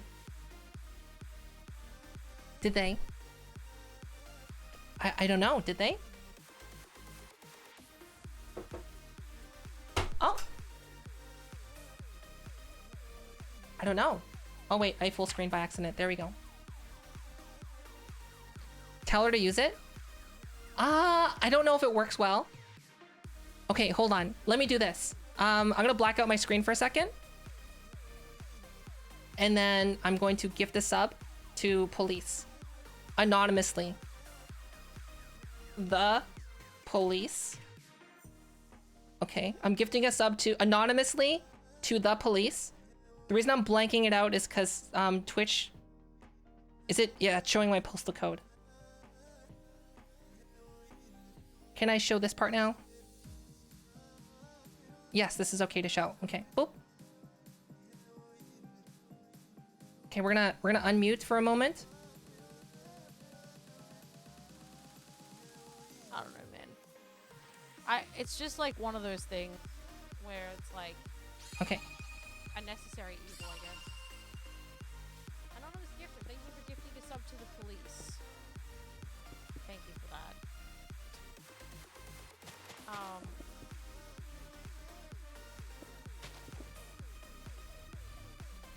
I'm uncomfortable. Fiona, she was brave for the studio. No, she's not. Alright, I'm gonna drop off my stuff in. Okay, hold on. Let me do it again.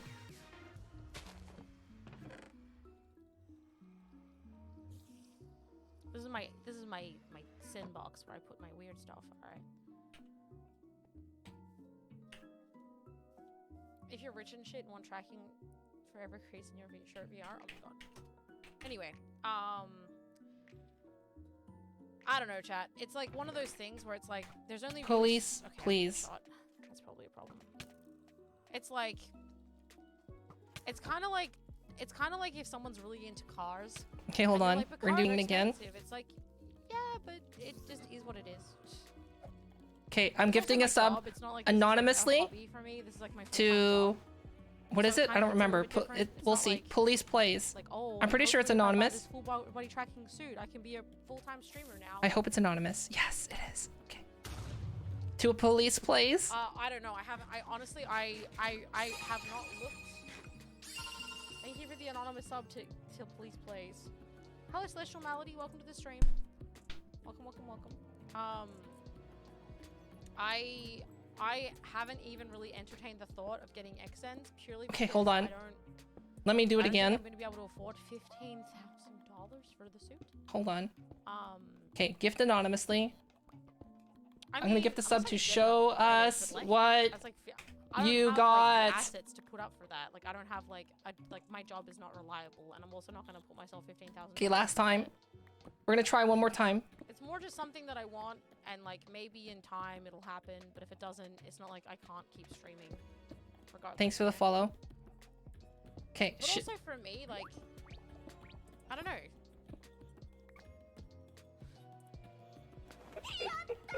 Oh my gosh, thanks for the Thank you follow. for gifting us up to show us what you got. And also thank you for gifting us up to Police of Cake.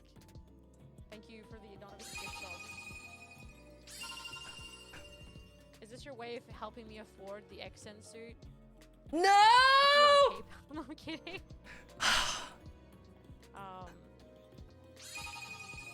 This police of you? Yeah. They're specifically police because of you, Cake. Policing account seems like it.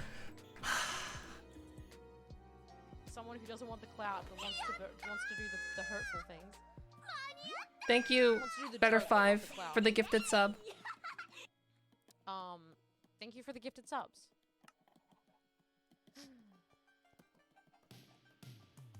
Yeah, they also like. Okay, I do. Know I tried. As part of it, like they have a very. I They tried. have a very strong support network for people. I tried. I tried. I tried. I tried.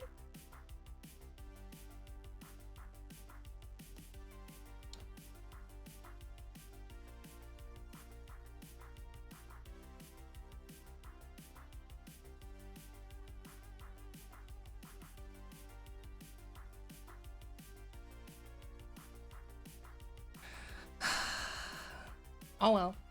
It's fine. Show us what you got. Everyone, please watch the streamer who just wait. How much was that?